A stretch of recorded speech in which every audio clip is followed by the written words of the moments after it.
I'm trying to do my own statement there. Yeah. Oh, I might as well ask the chat. I might as well ask the chat if they can hear you. Hey, chat, can you hear them?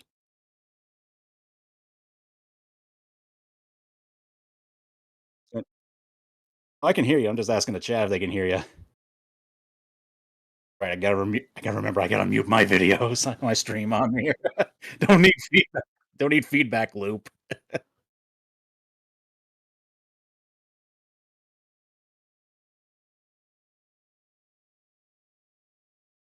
Oh, my chat can hear you.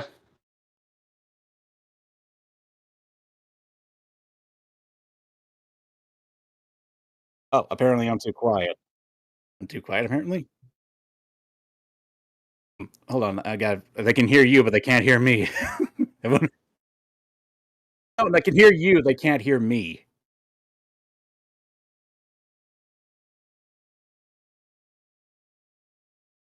Yeah. Let's see. Just gonna lower that. Okay, now the mic is fixed. All right. I Good. think that should be good from my end on here. Just gotta lower you down a touch right there. So I'm Sounds not trying good. to. I'm I not love. like, oh, let's just move you all the way down to zero. There we go. That's what I'm talking about. I love how we have. I love we're doing all this sound testing thing. We have all the scuff at the beginning. Okay. We Okay, I gotta fixed read the one super chat because problem. it's from. Go Gotta read for it. one super chat. It's just like, oh damn, you're ripped because I have my new avatar Oh, of on for course. streaming. Look, if you can bench press about like 180 to 200 pounds, you'd want to show off those guns too. Hey, that's valid. If your guy can, if you can lift that, wait, how much do you say? Let's say come again. 180 to 200 depends Oh, on the day, nice. you know. Oh, nice, nice. That's excellent. You know, Mhm. listen, I don't mean to brag. I can lift a solid the bar. That's my I mean, that's at on least a about good 70 day. to 80 pounds, depending on the bar. This is fair. This is fair. Well, welcome everyone. This time for real. This time with the mic actually working. We have a. Oh, I hear I see a comment that says comment can be heard, but he's just quiet. So maybe you can turn up the mic Absolutely All can. right. Well, on your end. On my end? all right. Let's boost him up. Okay, cool. So, Okay. all right, cool. Everything's working. We good? I think Yeah. so. I think introductions. Go ahead, Andy. I think it's yours. I mean, you're the one who wanted to do this. That's fair. It's fair. Hello, my name is Anthony Crumilia. I am a video essayist, former journalist for various websites, and right now just hanging out here with MangaKamen. MangaKamen, introduce yourself. Oh yes, well, a lot of people on my channel know who I am. I'm MangaKamen. I happen to be artist, YouTuber, extraordinaire, angry guy on the internet who likes to yell at clouds, and someday become an old man that yells at clouds. This is very fair. That's the ambition for everyone. And we're Yeah. joined by a moderator right now. Madeline, mind introducing yourself? Yeah, hi, I'm Madeline May, she, her. I'm also a video essayist. You can check me out at Madeline May, Maye, on YouTube. And I have a bachelor's in film and media studies. So I'll just be moderating, making sure everyone stays cool and the vibes remain high and good. So Yeah, I but think, I think it's gonna be. I think it's gonna be fun. I think this is gonna yeah, be a send me a fun link to your discussion. channel later. I'll put it in the description so that way I can give you credit for that, and, you can get some, I don't know. Oh yeah, I'll just I can I mean, link I that got in these our. 200K subscribers, and I'll use this as a billy cup for the power of good, you know? Oh, 100%. Thank you. No, I appreciate that. I'll just post it in our chat right now, so you can do Yeah. that. Mm. I mean, And honestly speaking, like when I got to like 100K, one thing I wanted to do was actually work with a lot of smaller creators and, just have them because you know how YouTube is. Like a lot of people like to pull up the ladder and kick people down, you know? oh, 100%. It's ridiculous. Oh, Well, I love being a lobster and pulling the other lobsters down with me. I think I it's thought it really was fun. crabs. Whatever, I don't it's care. some, it's something. It's This something. shows how much of a renegade I am. I'm two lobsters. I mean, you're not doing crayfish now next? I'm sorry. That's terrible. I'm sorry. Ooh, prey crawfish. Crawfish, indeed. Ah, All right, so the topic of this discussion is just general media. A couple ground rules I think we want to set up before we get started. We're mainly going to talk about in different. Oh, Ant is really quiet now. Okay, let me try zooming in a little bit there. So, a couple ground rules we're going to establish real quick. We're going to talk about different topics for each period and go back and forth a little bit. Madeline will moderate, make sure we stay on topic, make sure we don't go into any specific topics that we deemed at the start of this taboo. Um, let's go back and forth conversation style. Between topics, if you leave super chats, we will address them. If you have questions for us, leave them in super chats or in chat. We'll try to get to everything we can, but we can't promise we'll respond to everything unless it's like, super relevant. We're mainly going to talk about media discussion and media analysis, our own previous work, etc.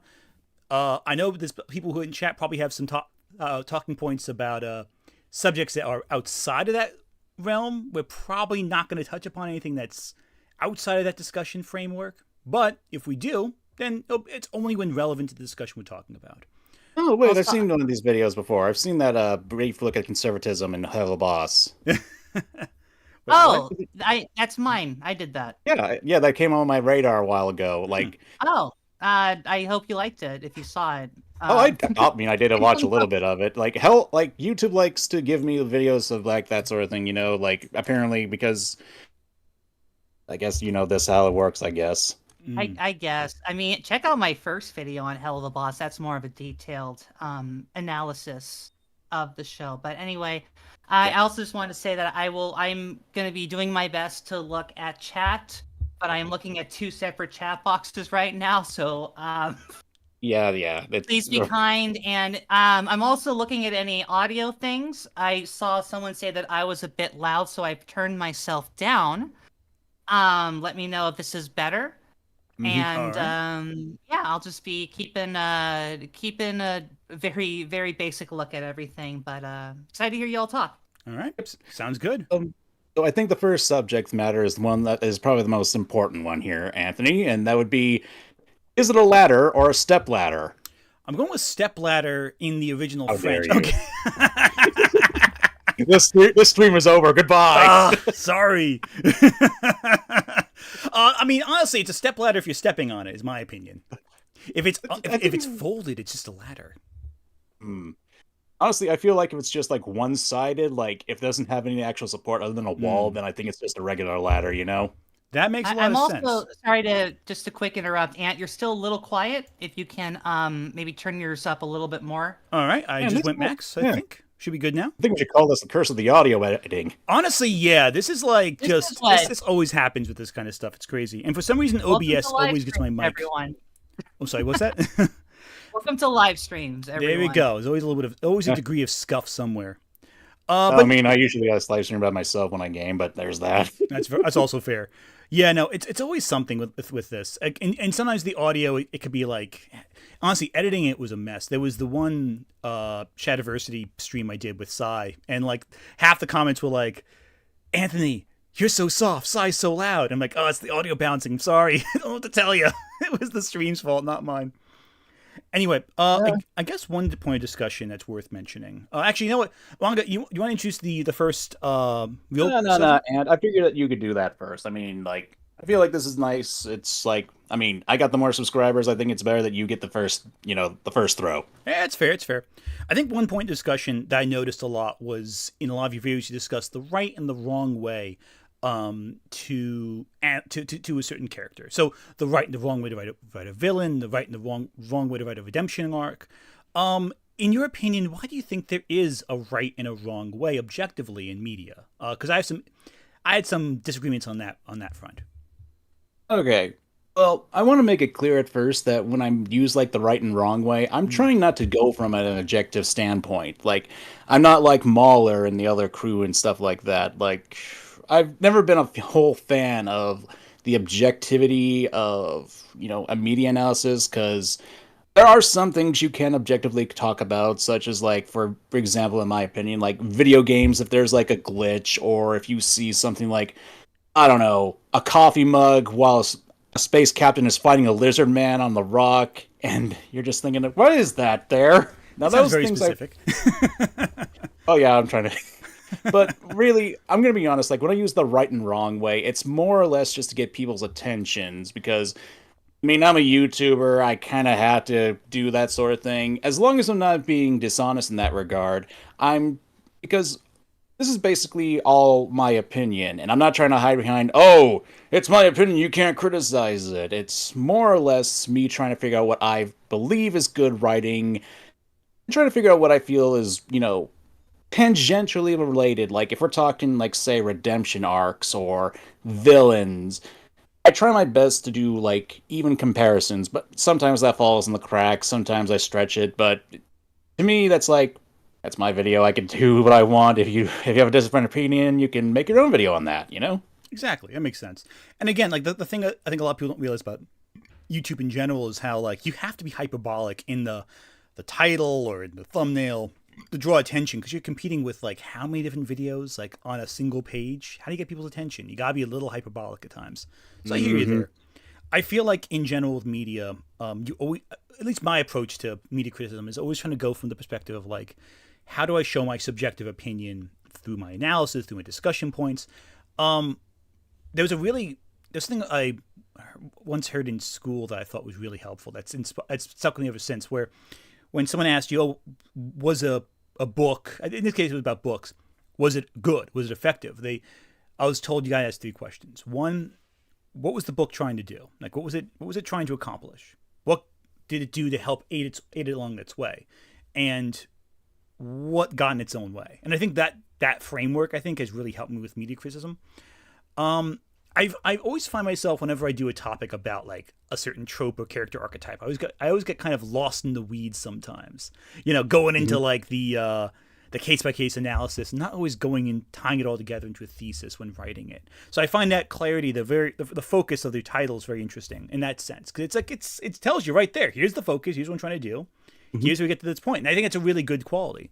I think so anyway. Because I'll be honest with you. I'll be honest right you. Sorry, I didn't mean to cut you off. Go for it. Like when I do like the right and wrong, it's mostly because okay, there's a topic I want to talk about. How do I incorporate this into a video? Like for example, one of my more popular videos that came out last year when I was talking like about unlikable characters, which is a very very subjective subject, of course, and I mainly wanted to do it because Jujutsu Kaisen was kind of ending around that time, and I wanted to talk about Mahito. So which considering that video got over 500,000 views, I think I hit my window right there. Hey, that's fair. And again, like there's some topics that you have a timely thing going on. You want to talk about something, you want to link it. Like for example, using an example from a while back, my Lily Orchard writing video. Part of the reason I did that was just for an excuse to have a video where I can talk about Last House on the Left and all these other like older horror films that I know would never, if you just put them in like, let's say, a video on Last House on the Left, no one's going to click on that because no one knows that it is. But if you mix it in with like a Lily Orchard writing video, people know what Lily Orchard is. Oh, well, what are you talking about? As long as you tie it in with the topic at hand, people will listen to it. I find sorry, I cut you off there. No. You were talking. It was my fault. Go ahead. I'm sorry. Now, I was just going to say, I was finished my thought. I find that when you package dynamic ideas in a way that audiences are interested in, you can tell them pretty much anything, and they'll listen to it as long as it's like in the framework that they want to hear, that they're interested in. But, I find that like, and I think my audience likes to respond to this too, is, I always like to bring up different ideas, different mediums, different works, and I like to mix them together. I like that kind of eclectic viewpoint with my media criticism. But you were saying, I'm sorry about that. Well, I mean, I understand where you're coming from because I've done the same thing. Like back when like the original Life is Strange and all those videos were coming out, like I did similar things. Like I would compare, like say for example, and this is going to be really out there, Chloe Price with Travis Touchdown from No More Heroes. Or like on the I know there's a lot. Good though. Yeah. Or like for the case of the second game, which I'm gonna be honest, is probably one of the more political videos I've ever technically did. Basically talking about racial stuff, and I actually had to ask a few people, but that's not here or there. And I did a comparison to another game that covered like racial issues, basically discrimination, and that was the Great Ace Attorney. And I feel like while there is positives and negatives, mostly negatives towards like Life is Strange 2, because like there's a literal scene where they have like a little kid with psychic powers break the wall to the border, and it's like, oh my god. It's like so on the nose. I'm sorry. I just if I can just step in really quickly, because both of you are talking about like good and bad and all of that, it might be helpful for each of you to define what you mean when you're saying something is good versus something is bad, because those are very broad statements. It's a good point, actually. Oh, yeah. Just so that we're making sure we're all on the same page of what we're talking about. Sure, because defining terms is something that we all need to do, I suppose. So, Aaron, do you want to go? It's something we've got to do in my last debate entirely. You didn't define anything. Sorry. I'll go over that right first, and then I'll give you my thoughts.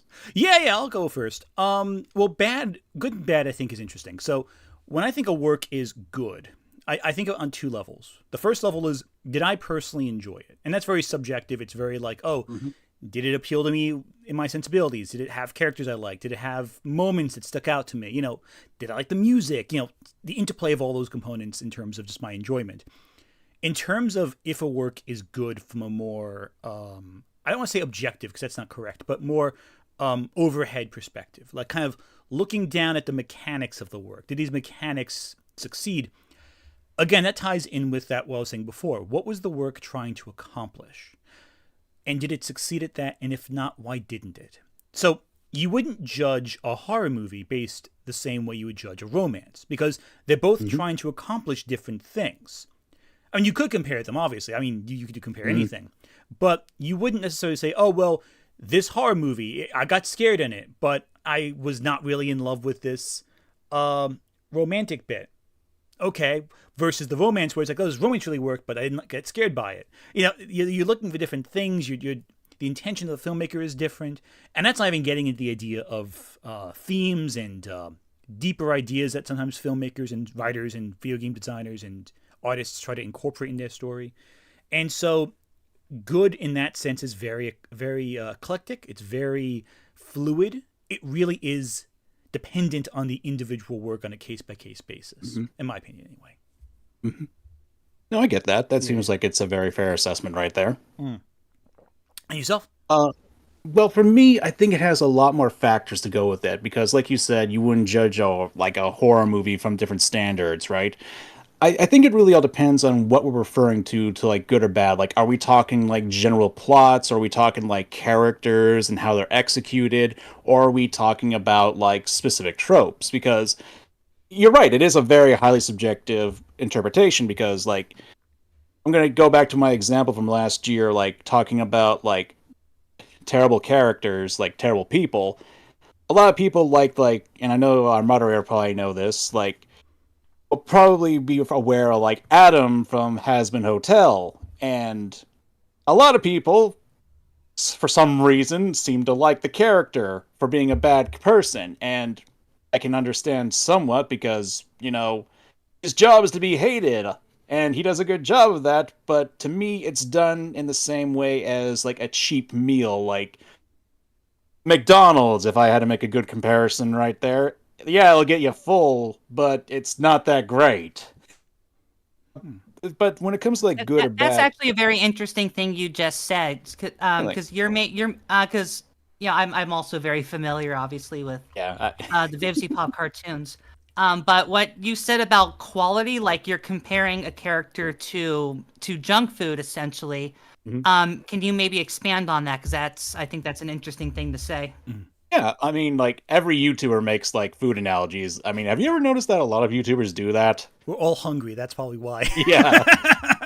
Adam doesn't give us enough money to buy anything but, like, a cheap burrito. You see how expensive eggs are? Can you get in with a YouTube budget? I guess I'm more asking, like, what the difference between a junk food and, like, a full-course 5-star meal would be in this analogy, at least in your perspective.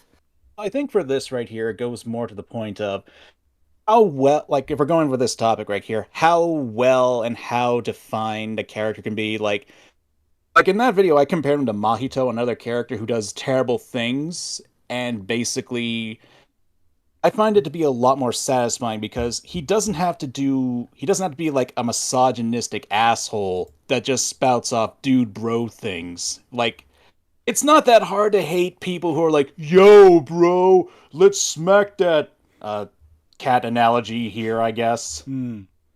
There you go. You know what I'm trying to get. Yeah, you know what I'm trying to get. I'm picking up on what you're saying. You don't want to say it online. Not on YouTube. No, Like, no. They swat you with your the demonetization Orange Man immediately. said that once. Okay, let's just say the Orange Man said that. Mm.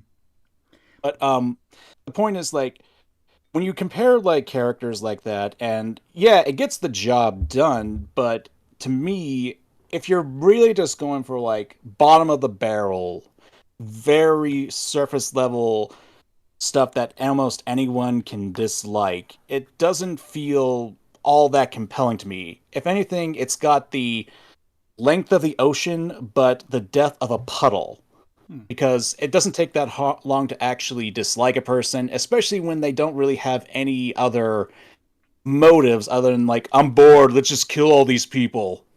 Like, I don't know, that just seems like such like a it seems like a cheap way to basically utilize a character that basically like, is the first man ever made, and just he becomes like this is making any sense, right? I'm Oh, trying. it is. Yeah, it's making sense. I have a few thoughts I'll respond to, but I want you to finish your thought first.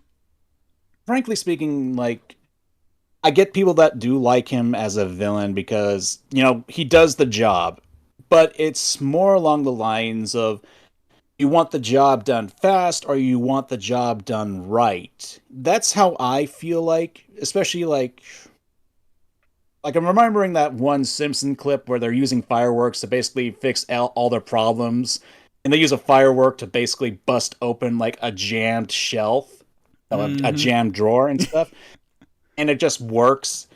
But you got all these burns right there. It's like, yeah, that did the trick, but now you got like smoke, and then you got like the burnt on the actual furniture, and it looks all ugly. I guess that's the best way I can make an analogy with that right there. Oh, 100%. It's like a scalpel versus a bazooka to solve your problems. Yeah, pretty much, yeah. Like, Yeah. we need a scalpel, not a hammer. And what I think is interesting too, something you said before about like the whole nihilistic, oh, let's just destroy everything. That's like kind of an unnuanced sort of motivation. I was reminded, and this is going back to like my hyperfixations, which is literature. Some of the Shakespeare villains, some of the motivations are absolutely nonsensical. It's like it's funny. Like these works are considered to be high art, but at the time they were written for the common denominator. They were written for the lowest common denominator, which is to say, whoever showed up to buy a ticket to the Globe Theater that week. And if you look at Othello, you got Othello and you got Iago. Iago doesn't have motivation. You never find out really why he does what he does, but he still does it.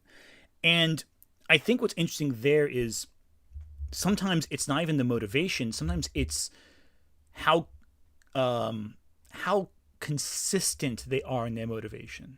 You know what I mean? Like where the character, where you can go with, okay, this character does things sometimes because he has to make the plot move forward. Versus this character really wants this one thing. It doesn't really matter why he wants it. It matters in the plot, but it doesn't really matter to us, the audience. We just want to see him do it, whatever that is. And I think it's interesting because some villains are obviously very motivation heavy. Some characters are very like, they behave in a way that's very determined based. Like a Thanos from the Avengers, use an example everyone knows. Yeah, his motivation is very different from the comics. In the comics, he wants to impress his Death, who he has a crush on. In the film, he wants to took that away from him, though. Oh yeah, they gotta take that away. It's like such a. I mean, Deadpool, the cock blocker. He has no maidens in the MCU. He is a very. But but you change the motivation. The character is still appealing in the same way. He's still this very driven, very serious villain. When he shows up, you feel like something's about to happen. He's going to disrupt. In every scene Thanos is in Infinity War, the plot changes in some way. A character's arc shifts. He is the point that causes change to happen in the narrative. Even if his motivation, you can break it down forever and go, that's ridiculous. None of this really matters. Like if you destroy half of life in the universe, you destroy half of the organic life that the other life can live off. The more you think about it, the more it falls apart. But it doesn't really matter because he is such a compelling threat that you kind of forget that a lot of his plot makes no sense because it's the threat he poses, and that's the effective question. Yeah, exactly. Exactly. Thanos' motivation, not all making total sense, doesn't really matter in terms of what the film's trying to do. What matters is when he shows up, you know something's going to go down. He's a good threat to fight. And that's where it gets tricky. I feel like sometimes with criticism, and I feel like I'm guilty of this, you're guilty of this, we all are guilty of this if you engage me in criticism. We get so caught up in the weeds of a certain thing that we forget, like, there's a whole forest out there, you know? Yeah. Yeah. And I think that's a common thing. And I'm not just saying that I do it, not just saying you do it. I'm thinking we all do it to an extent. Yeah. I mean, we're only human. We all have our internal biases and what we feel like is important to discuss when it talks about these topics, you know? Oh, 100%. 100%.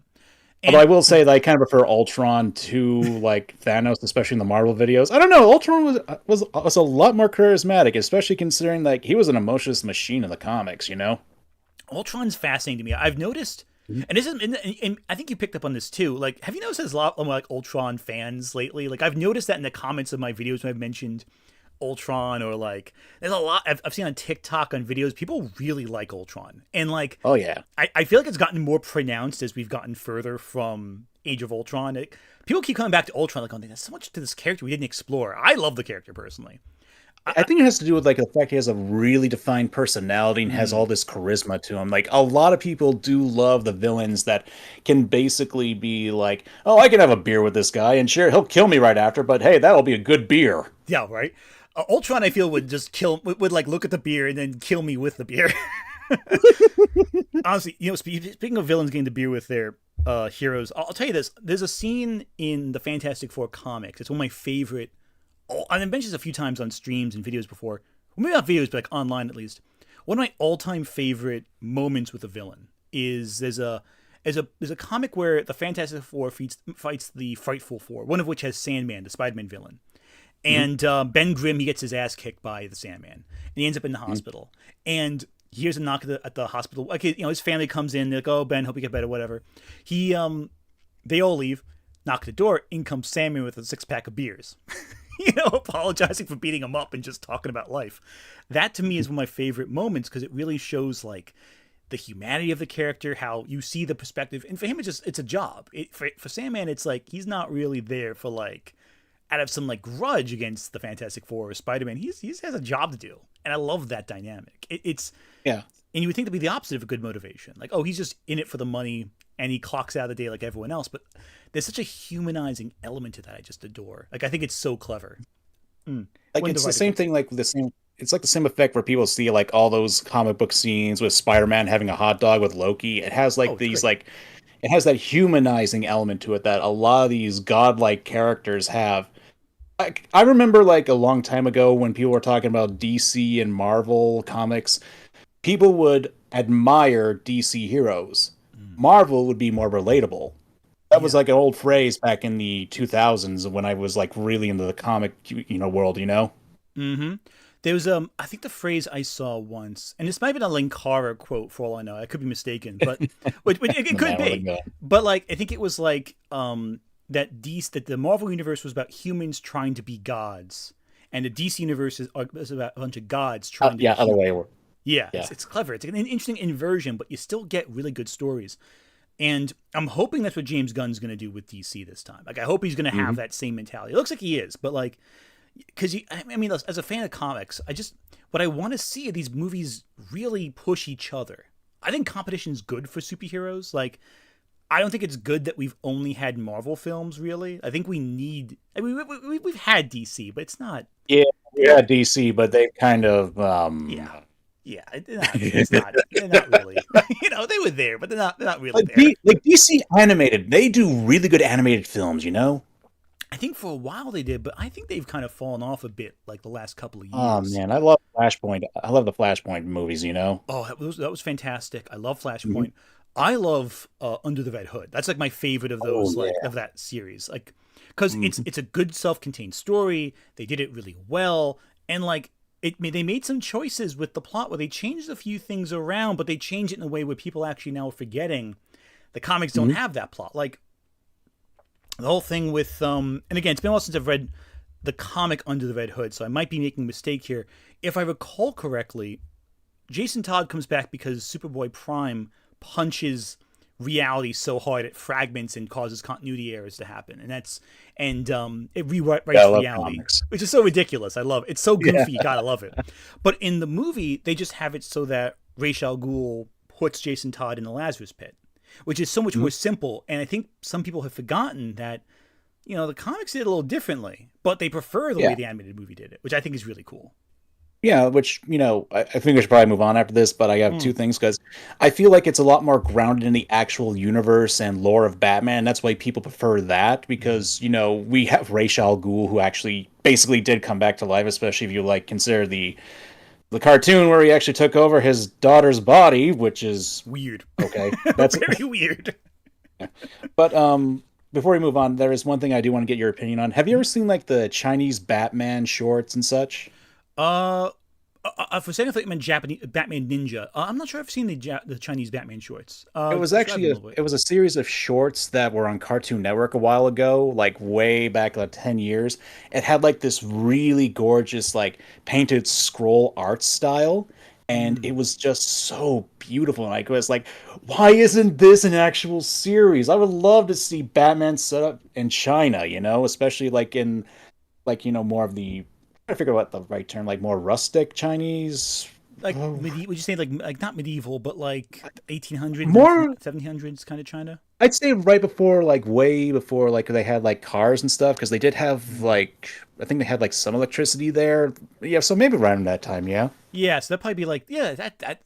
Honestly, yeah, I agree. That almost Korra era, would you say, right? A little before that kind of equivalent technology. I would say, yeah, probably radios and such like that. That sounds really cool. I think I saw a bit of... Oh, yeah, Bat of Shanghai. The Batman of Shanghai. Oh, wait, no, okay, that name sounds very familiar. I might have watched it when it came out, and I just have no strong memory of it, in hindsight. Oh, and you got to watch it when you get a chance. Oh, I guarantee you're going to love it. Yeah, watch my next video is going to be oh, yeah, Batman Shanghai. Have you seen this? It's great. I've never heard it before. And we really went off the rails on that one, didn't we? On this on this topic. Not as bad as last week. Last week was really off the rails. I'll say that right now. But I mean, I guess I can bring it back a little bit. First off, just because I've been seeing this in the comments, we are not going to be talking about any personal or drama related anything. So don't ask that. That's just not what this is about. Please respect both of our talkers today, and we do have a super chat on Ant's side about Common. Oh, great. Or I guess defending Common was something that do you want me to read that, or do you want to read that? I mean, we're kind of in the middle of between topics, so I think that'd be fine. What do you think, Ant? Yeah, I'm down for that. Is the one by Because I'm Bored left one that we're not going to touch because... Oh, we're not. There's another one. I can just read it. This is by Shadow. Yeah, this is by Shadowlance, who says, "So been a while, Ant. So sorry, but defending Common's opinion on Blue Angel just because of the misogynistic writing the female duelist had since Duel Monsters. I think Crow is also a part of that." Okay. I don't see how you can be misogynistic to Crow. Misandrous, maybe, but... Unless he's being misogynistic, who knows? Which I guess would be I think they're saying they liked your take on Blue Angel. Oh, okay, that's my bad. Yeah, my apologies. Yeah, I had some issues with that just because I felt like I didn't get to when in the video in question, and I mentioned this. I think you saw my reaction to this too. I think you were saying, yeah, I did. But I was saying I felt like you didn't get to the point with that one. I feel like you were building something, and I felt like it wasn't connecting. And there was a point where you said that it looked like the character didn't have an epiphany about their choices, and I thought I didn't really see that in the criticism. But yeah, no, and that's a specific thing. I'm not gonna harp on that, No. You're right to criticize me on that, mainly because, well, and this is a fault on me, and I will gladly accept it. I do have a series where I do talk about the Yu-Gi-Oh girls and how they have faults in writing, and I did want to go more in depth with Blue Angel when I get to her series on that, because I'm gonna be honest, you're gonna be surprised how many trends that keep happening in the Yu-Gi-Oh series. You've got the brainwashing of the young innocent woman trope all the time. It's in every series right now, and it's why does this keep happening? Who in the world is okaying this? Like every time in every series, at one point or another, the main female lead will get either damsel in distress or will get hypnotized or brain controlled. You know what I mean? And it's like these trends, they're starting to annoy me. And I don't normally I don't normally hate tropes because it depends on how they're done, but when the same tropes keep happening again and again and again in the same series, it kind of, it's on your nerves. But to get back to the actual point right here, no, I will admit I could have done a lot better in expressing my point with that. And whenever I get to that video where I do actually talk about her, I do want to basically go back and do a much better job at that. I will admit that I could have done a lot better at explaining that point, No, and look, here's the thing. At the end of the day, it's one video with one of your examples I didn't totally get sold on. But that's not like... At the end of the day, that's like one small thing. It's not like it's gonna... It's not like something like, it's not something catastrophic is what I'm getting at, I think. No. There's one other super chat I want to read from... Oh, sorry, I cut you off there. I'm sorry. Go ahead. There's one more super chat I want to read quickly from Because I'm Bored. I didn't watch Jujutsu Kaisen, but Jimmy from Mouthwashing is a great example of a hateable character, especially how the game ends. 100%. Yeah, he was actually in one of my first videos of this year. That was in the Irredeemable Villains. I guess spoilers for Mouthwashing. Yeah, if you haven't played it yet, do it now, please. Yeah. Yeah, that game is really, really good story-wise. Gameplay-wise, a little dry, but that's the elitist gamer in me talking, Well, there's some games that, like, I think with horror, and it's something I have an issue with some horror games I can get into, but I'll hold back on it for now, but I just wish there were fewer that were walking simulatory. Like, I think, like... Oh, yes. Yeah. Yes, dude. I am so happy to hear you say that, because, like, I made, like, a video like years ago which took off where I talked about like the problems with horror games, and it's like I love where you get like first person perspectives, but a lot of the times it is just walking simulators with a different coat of paint, 100%. And I hate the fact that sometimes the games don't let you fight back, especially like you ever play like Outlast or seen the gameplay and stuff? Yeah, I played Outlast. I like Outlast, but I think like that's like the cusp of where I like my helplessness, like in terms of gameplay, like because you can at least hide, you can at least do a few things to like but there are other games where it's like you can't do anything. You just kind of walk from point A to point B. Yeah, like going back to Outlast, like I'm not saying like pick up a steak and jab it into the first inmate's face. No, you can have things like a pushing mechanic, like. You know how, like, in the Resident Evil remakes, where you get caught by a zombie and you have, like, a tool that you can use to basically get yourself free, but it's a limited item and such? Mm-hmm. Yeah. Stuff like that could have been implemented very well in, like, a game like Outlast, and that would have made the gameplay a lot more interesting, because then you have, like, other resource management, because in that, you basically have, like, bandages and batteries. Why not have something like, I don't know, like a clump of dirt or something like that you can just throw into a person's eyes while they're dragging you around, 100%. It's actually funny. I was watching a video the other night about Clock Tower, which is a game I haven't played in a very long time. I played like a fan translation of it, but... Wait, which one? Which Clock Tower? Are we talking the original? The original, the first one. I did play the second one too, but the first one I have more vivid memories of. And that was a messy series when they brought it over to the West, Oh, yeah. I think they only just recently brought over the first game, like, in an official capacity. Because I played a fan translation through totally legal means. but no, like... fiddly-dee. You got to pirate everything. But, like, the thing is, like, in terms of what I'm getting at is that they have the sanity meter. It's not called a sanity meter, but it's basically a sanity meter, where you can knock back the Scissorman's attack, but it's going to cost you a lot of sanity.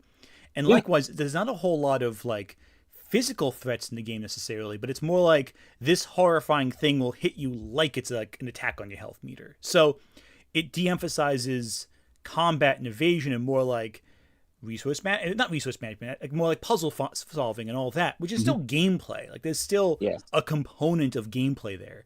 So even if you don't want to be like super combative, but I also love how Silent Hill 2 does it, where The original game, the new one has better combat because it's a more polished Yeah. game. But the original one, whether by design or accidentally, the gameplay is very rough and clunky and not really easy to figure out. And because of that, combat's challenging. It's clumsy and awkward, and you get in the headspace of someone who doesn't know how to fight, having to fight off these things that like are so insurmountable. I think that's really cool, even if it's like, you know, it's a little clunky in times. But I think it's interesting how even not so great gameplay can result in a really great experience in a game. Yeah, limitations can really do a number of for creativity right there.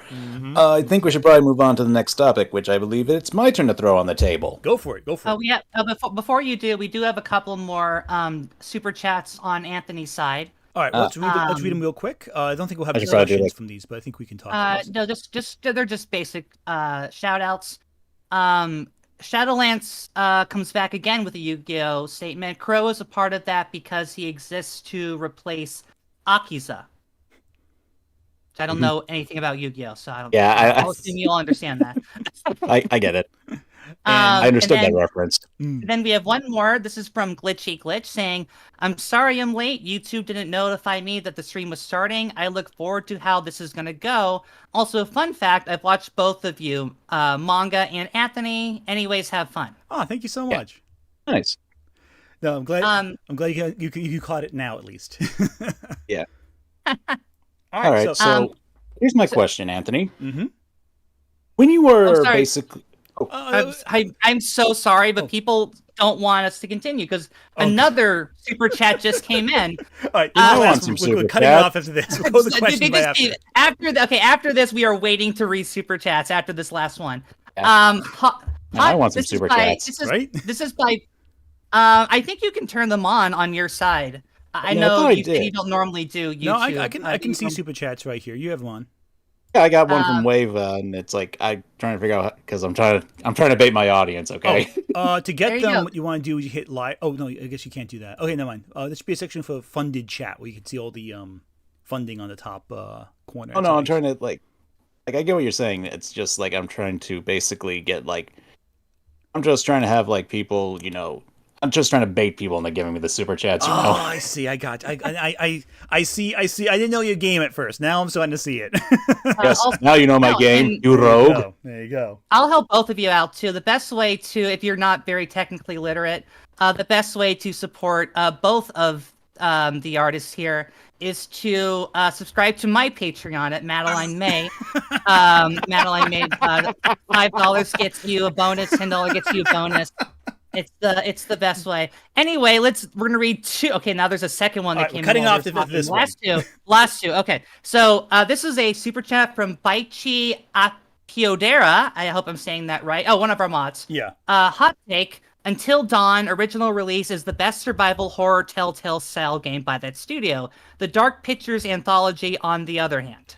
Yeah, I can agree with that. Until Yeah, Dawn's I agree with that. Like Until Dawn had a lot of great stuff going for it in its original release. You know. 100%. I like that one.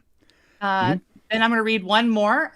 This is by Adrian Parchman, who says, "Well, in fairness, it just depends on what you're looking for in a show. If you don't care about certain parts, like how female character development and the story in general, I think they're saying that if you don't care about the female character development, that's because that's not what you're looking for on the show. That's not a problem for the viewer," which is a very interesting statement. We don't have to talk about it, but that's a very interesting statement. Super chat, Adrian. He's not wrong. If you don't care about female development, then female development won't matter from a critical standpoint. That is We don't true. care about you. How about that? No, I'm kidding. I'm kidding. That's a joke. That's a joke. Anyway, so now, Manga, what are you going to say for the next topic? Sorry. Okay. I do have a juicy one, but I want to save that for later because, you know, it's basically what I talked to you about earlier in the chat, but I feel like we're a little too early for that one right now and not enough booze in our systems. That's fine. All right. So my question is, Anthony, what do you consider to be one of the most important things to look forward when you are basically examining a piece of media? Like, whether it be games or movies, what is the one thing you look for, like at a snap's pace, that you want to really look into and sink your teeth into? That's a good question. Honestly, Well, I could give some vague answer and go like, well, it's the idea of the story, For me, it usually for me comes back to character. That's the thing I often grab hold of first in the narrative. If there are, and there's some works out there that and they're great works, but I don't like any of the characters. And not to say I don't like them, I can't get them sometimes. Some characters, they're very obtuse when you follow a story. If there's a character who I can like connect to or relate to or understand, I'm much more invested in the story than otherwise. And there's a good example of that would be one of the reasons why I've always loved the character Spider-Man. Very easy example right there. Is that all the characters are so interesting. They're all so rich and so dynamic, and the dynamic with each other is really compelling. And the villains are often foils of Spider-Man. I love that dynamic, and it's very easy for me to grab hold of. Same with X-Men. Whereas someone like, say, Wonder Woman, as much as I love Wonder Woman as a character, I don't love the cast of characters around Wonder Woman.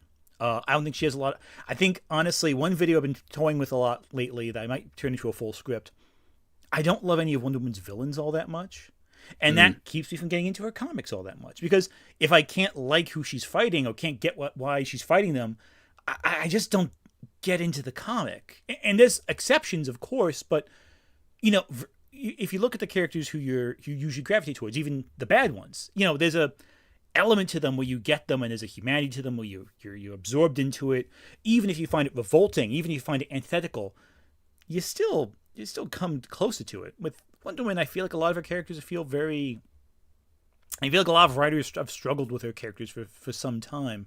And like the only villainous character I can really recall at the top of my head is Cheetah, Yeah, Cheetah, Ares, and Circe. Isn't Hercules also one? Hercules is, but again, the problem there is it's basically just mythology's Hercules. It's not very distinct. You've seen this character before elsewhere, and then Marvel has a Hercules who's more distinct. So it's like even then you're like, well, I can just go to Marvel and read about Hercules, and I like him more. And even like characters like, say, the Green Lanterns. You have a ton of those characters, and some of them I love, some of them I don't care about. Like I don't like. I love Jon Stewart. Hal Jordan's memorable. I have no feelings about Guy Gardner at all. Yeah. Like, just doesn't. I don't like him. The best line in that one Green Lantern cartoon, the 3D one, basically they go, Jon Stewart, what, the Daily Show guy? It's great. Like a nice little thing right there. It's like a fun little element. It's just kind of weird that like Jon Stewart is canon in the DC universe. I feel like they have to, though. Like at that point in time, like you can't not make that joke. It's like Michael Myers. Like I also remember like Rush Limbaugh was actually canon in one. I think it was like that Smallville comic, And again, Smallville was just like really weird, Smallville was strange because it tried to be like realistic for a while, and then became like a CW drama like Dawson's Creek, but with Superman. No, I'm not talking about that. I'm talking like that one comic. I know Lynn Carr went over it. It was like that one pseudo one where it had like the creator of like Captain Planet as one of the main characters, and he had a karate chop immediately. Marvel. Yeah. Yes. Sorry, Marvel. I am. Oh God, Marvel. That's something I gotta revisit because that comic is insane. We should do that for April Fool's Day. I have an April Fool's Day joke actually in mind. I actually do have an April Fool's Day joke. A couple people are in on it, but I haven't publicly revealed it yet. Trust me, it's my April Fool's Day stream will be very funny. I think, nice. Or it'll get me copyright struck off the internet. Who knows? One of the two. I mean, that'll still be funny in some regard, I guess. Yeah, I'd still laugh. But it when I get to that, you'll know what it is. It'll be good, I think. Although it may take a couple weeks for it to come back after being copyright struck, potentially. But we'll see. See. I get you. But no. Just to wrap up the question there on my end, but when you take that off of superheroes, you go to a work that's totally original. Because at least with superheroes, you have a whole universe. I think one of the greatest books I've ever read where I don't care about the characters is The Road. Cormac McCarthy's The Road. It's a masterpiece, but the characters are very archetypical. It's a father and a son, and you identify with them because they're the father and the son, and you kind of you see yourself in their journey. but the characters aren't super fleshed out. It's more in relation to the whole world that makes them so relatable.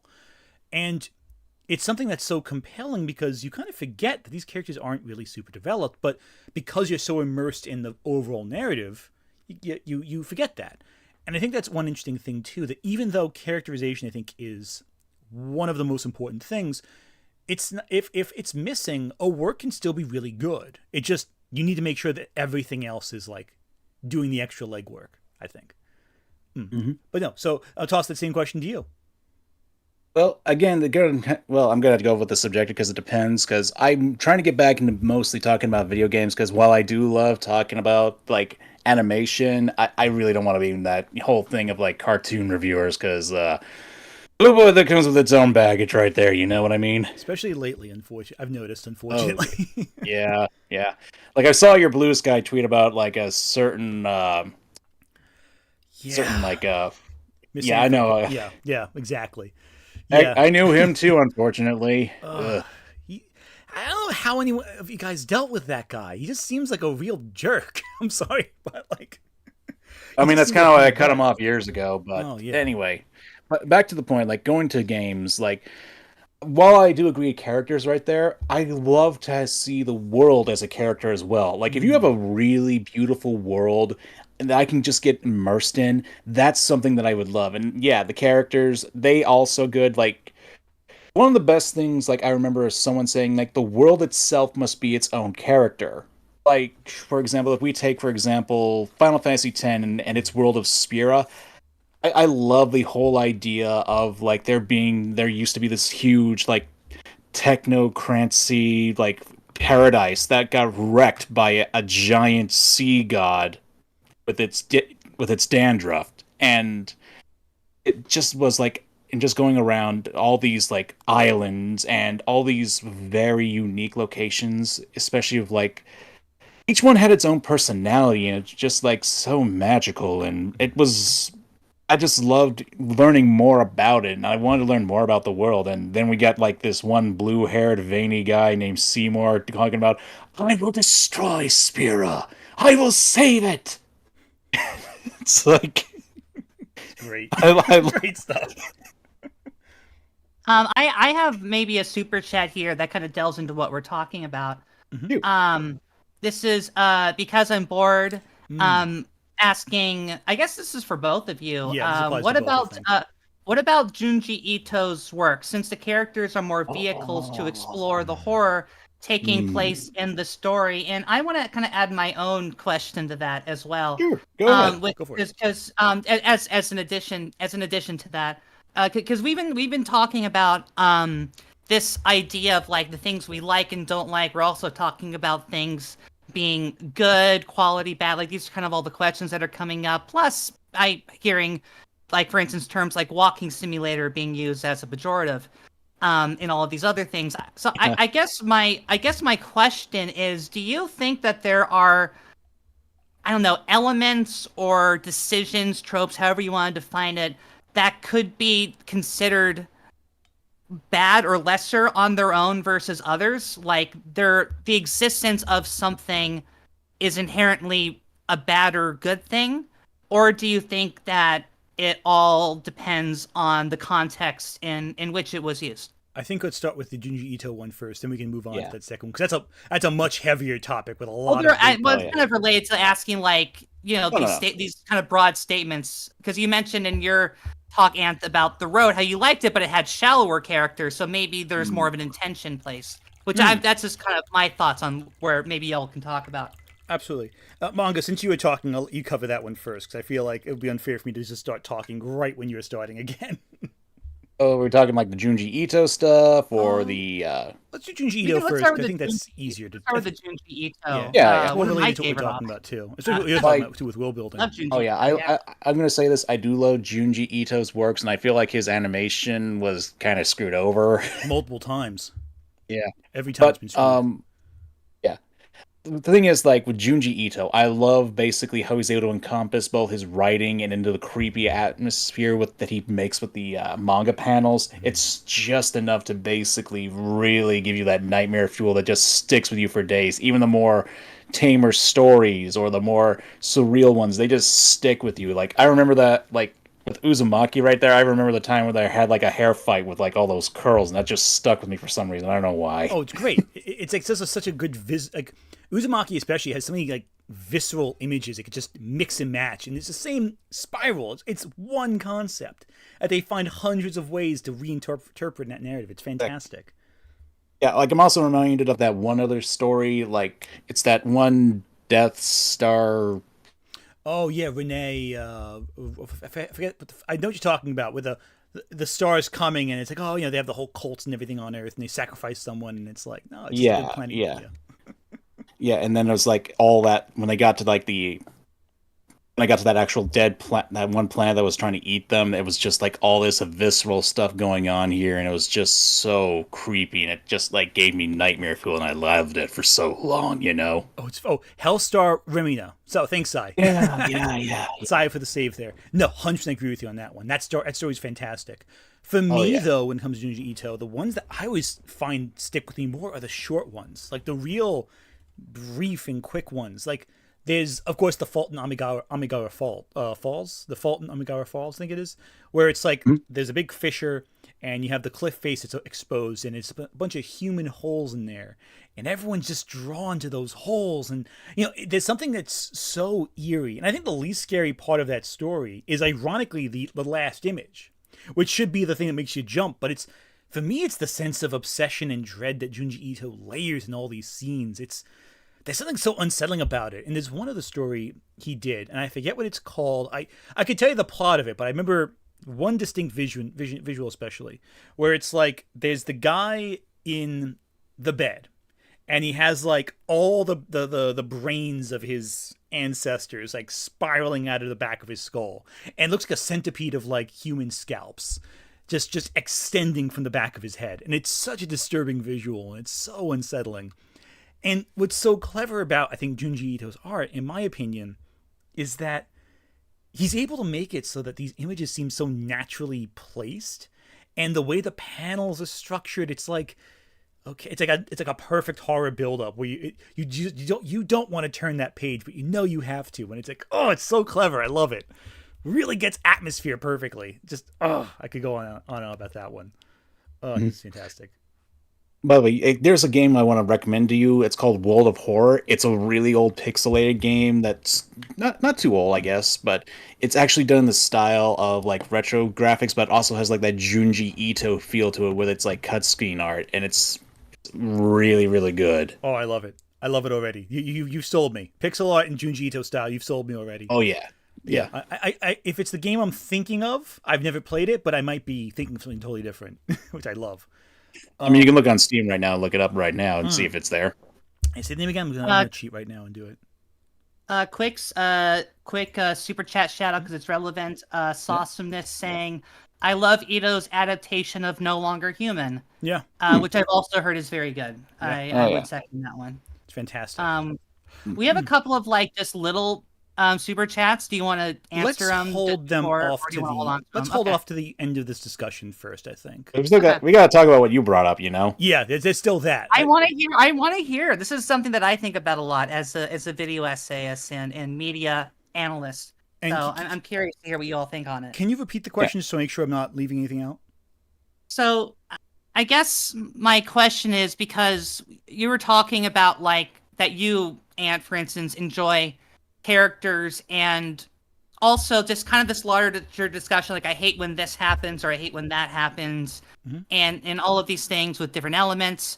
And I guess my question is do you think that there are elements in media or just like certain tropes, ideas, concepts that are inherently good or bad or lesser or greater, or do you think it really just depends on the context in which said elements are used in? I'm going to take the weak answer to this one and say usually it depends, but some tend to be less interesting on average than others, but anything can be done well. Is my opinion, which I think is like the lame escaping answer, but I think that's the best way of putting it, because with some works, there's tropes out there that I think on average are terrible, but sometimes they do it really well. And I'm trying to think of an example off the top of my head. I think one example. Refrigerators. What was it?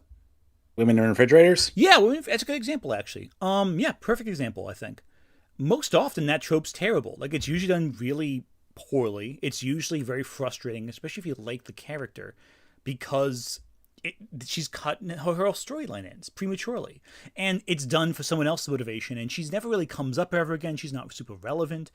But there are a couple exceptions, and I think one great example of that is Gwen Stacy. I think she's one of the occasions where, yes, do I think the way it was originally written might have been problematic? Yeah, of course. It could have been done better, I think. But the death wasn't just... It was by design so shocking. And part of the story was then how everyone else around her reacted. People forget this, that the Gwen Stacy death did not just affect Spider-Man, it affected everyone. Spider-Man did not commit revenge. In fact, he holds himself back from committing revenge against the Green Goblin in the next storyline. So already, yes, it furthered his storyline, but also cut off a storyline for him. Mary Jane, her whole arc was affected by that. And because Norman Osborn was killed at the end of that storyline, Harry's arc changed as well. And people forget that immediately after that storyline started the Jackal storyline. So because of the Gwen Stacy death, you got the Punisher, you got the Jackal, you got Hammerhead, you got all that gang war stuff in New York. And there's a lot of really cool stuff they did with that world right afterwards, because multiple people were affected by this tragic, senseless death. And more so, the most important reason why I like that one, as opposed to other stories, is that the person who killed Gwen Stacy technically was Spider-Man.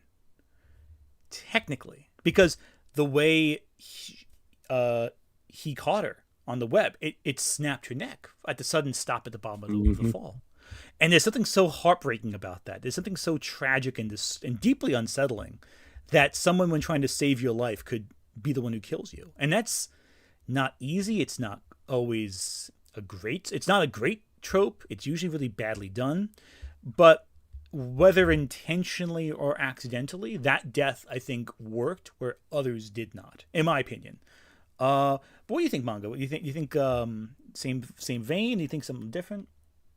I tend to agree with that, because I've talked about both women in refrigerators, and I've also talked about the damsel in distress, which are typically seen as probably some of the worst tropes that have been executed in our time, from what I've seen, of course. But from my point of view, it really all depends on what the trope is being used for and how often it's used. Like, I talked about earlier how, like, brainwashing in the Yu-Gi-Oh! Franchise is a trope that's used constantly, and honestly speaking, like, if it's done in, like, a single series, like, all the time, or basically in a conjoined universe, then I can see that being much of an issue for, like, tropes that are bad for that.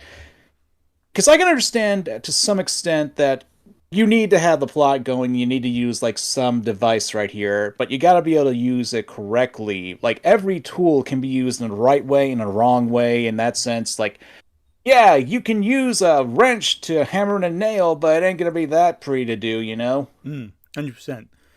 That's an interesting analogy. Can you elaborate on that? The wrench versus the hammer. Do you really think it is like that? I don't know. That's just a very interesting analogy for me. If you can explain more on that. Yeah, no problem. Like, again, it depends on what the trope you're using here and how you execute it, because let's go for... I'm trying to think of a good example for how we can really... one that's actually pretty good. Let's go for, like, mentor dying, for example, okay? Like, that's a common trope that a lot of people tend to like, tend to dislike, tend to be on the fence about, you know, because mentor figures, for the most part, they tend to be very stalwart characters that people can like. Like, take, for example, Rengoku from Demon Slayer. I wouldn't say he's full on a mentor, but he did have, like, that mentor energy going on there. Yeah, and it's tragic. It really Yeah. it feels like a gut punch when it happens. And I honestly didn't even I kind of didn't see it coming when I first was reading it. I'm not gonna lie. Yeah, because it kind of comes out of nowhere that this upper demon comes out of the woodwork, really. Because your only focus is basically on the train demon, and you don't really expect like this big guy to just show up out of nowhere. This Disc 2 boss that pops out of the thin air, Yeah. and there's an argument to be made that it's both done well and done poorly. Done well because it does have an emotional gut punch, because even though there wasn't a lot of time, there was a lot of setup for like Rengoku's character, like, oh, this is a pretty cool guy, and we actually see stuff happening after his death. But you can also make an argument that it's done poorly because it's not really foreshadowed enough to basically, there weren't any flags to signify, oh shit, he's gonna die right now. And actually, with that as well, I have something to add to that as well. Not with Rengoku specifically, but like in that idea, in that same ballpark. Sometimes you can make something deliberately unsatisfying to make a point. Like some media deliberately avoids giving you satisfaction of seeing what you want to see to make a point. I think a great example of that, using an anime example, is the original Evangelion. A lot of that series is unsatisfying by design. It doesn't show you the things that you want to see, and if it does show you it, it doesn't show you in the way you want to see it. And not to spoil too much with End of Eva, which is at this point, almost 30-year-old movie, which is crazy to think about. Like 25 years roughly. No, less than that. More than that. But there's a certain scene in the movie where Gendo Ikari says something and his dialogue's muted. And they never tell you what he said. Like, people have theorized what he said. Some people think they know what he said. But you never find out. They never try to tell you. And that unsatisfying angle is what is so satisfying about it. Because it's so, you feel so unfulfilled that you never hear that statement. And it's made this to a character who's about to get killed. And they do get killed shortly thereafter. It's so unsatisfying, but so, like, it makes you think. It makes you come back to it. Which I think is really cool. Getting back to what we were originally talking about with, like, the wrench and hammer analogy there. Yeah. Sorry. Because, like, the point is, it can still work. It just doesn't fully fit is the thing right here. Because sometimes, like, kind of goes back to what I was talking about with, like, Adam. Like, yeah, you can get the job done, but it can be set, but it doesn't really work all that well, or it's not supposed to be done that way. Like, again, you're not supposed to use a wrench to basically hammer in a nail. You're supposed to use a hammer for that. And I guess maybe that analogy could probably be a little messy in that regard, but it's like, it gets the job done, and so long as you're actually aiming correctly, you can still have a project that still works pretty well in that regard, because so long as you don't miss, you can actually hit it, because even if you're using a hammer and you miss the nail, you can still damage your table in that regard. Can I ask the obvious follow-up question to that analogy is, what would you consider the hammer to be? A hammer would be the trope, if I'm being honest right here. So is the nail is the nail then basically the outcome? Nail's the outcome. So yeah, that makes sense to me. Like, your goal is to basically nail the hammer into, like, the piece of wood. Well, my thinking is that if you're using again, it's an analogy. We're kind of splitting hairs on this, but like it's a fun analogy. My thought on this. No, I think it's interesting, because the thought on this is, if there is a hammer, that means that there is a quote unquote correct or better tool for the job, right? So if a trope that's bad is a wrench, then is a hammer either a trope that's good? Is it a completely new idea? Is it a complete, like, what? How do we differentiate the tools that people are using to get their point done? I wouldn't say it's more of a correct. I say it's something that's more specialized for the outcome you're trying to get. Like, we brought up both, like, the damsel in distress and the women in refrigerators trope, which, you technically can really relate those two, because they do kind of have a similar effect where it propels the guy to do, like, I'm just using, like, the general term right here, that propels the guy to take action in some regard, either for revenge or either to just save the girl. You know what I'm talking about? Yeah, exactly. It has ultimately speaking, the male character is still motivated by the actions taken to the female Yeah. character. The female character is an object that the antagonist is acting upon. Yeah, that makes total sense. Mhm. I think- guess I would ask that again. One last point. I guess if any of you could maybe provide examples of hammers, because we know what a wrench looks like by this analogy. What would be an example of a hammer? It could be multiple hammers. There can be 100 hammers. 100 hammers. Oh, yeah, they're like, I mean, there's like hundreds of hammers Well, there's out the there. wall. The wall has a lot of hammers. With hundreds of hammers. Yes. No. You want to take this? I can think of an example too. Do you want to take this one first? I mean, I went first last time, so if you want to go for it, go All for right, it. cool. I think an example I'm thinking of would be, again, it's the difference between the scalpel and the bazooka. I think an example would be the. Oh, okay. Here's an example. In the movie Terrifier 2, there is a scene. Great start. Great start. Great start. Art the Clown kidnaps a kid. Wasn't expecting that example, but okay then. Welcome to my channel. I mix up, I mix up children's media with like extreme horror on a regular basis. I don't know. I'm a very sick person. I guess I'm going with that one. Whatever. In Terrifier 2, he kidnaps a kid. That motivates the main character to get into the final battle location of the movie. But he also horribly, violently murders another character to get in position to kidnap the kid.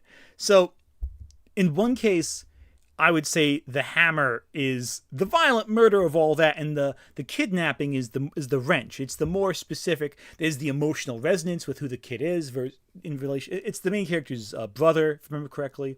So there's that kind of emotional crux there. He's not dead, so he can still be saved. It's like that kind of like, that he's a threat. It's that kind of idea that, okay, he's a very specific element. He's a specific component. Here's how it motivates us to go to step B.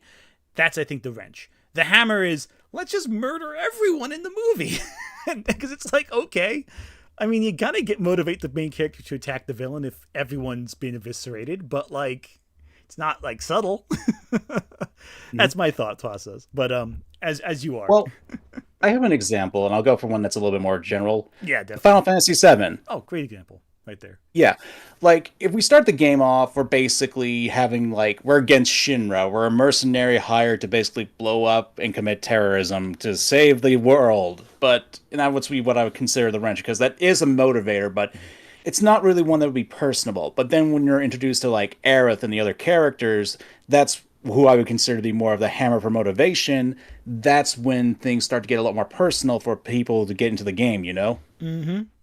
Oh, yeah, 100%. It sounds to me, and you can correct me if I'm wrong about this, but to me, and maybe you agree with this, the hammer, is it possible for the hammer and the wrench to change depending on who's using it? Like, someone's hammer could be someone's wrench and vice versa? Yeah, of course. I'd say so.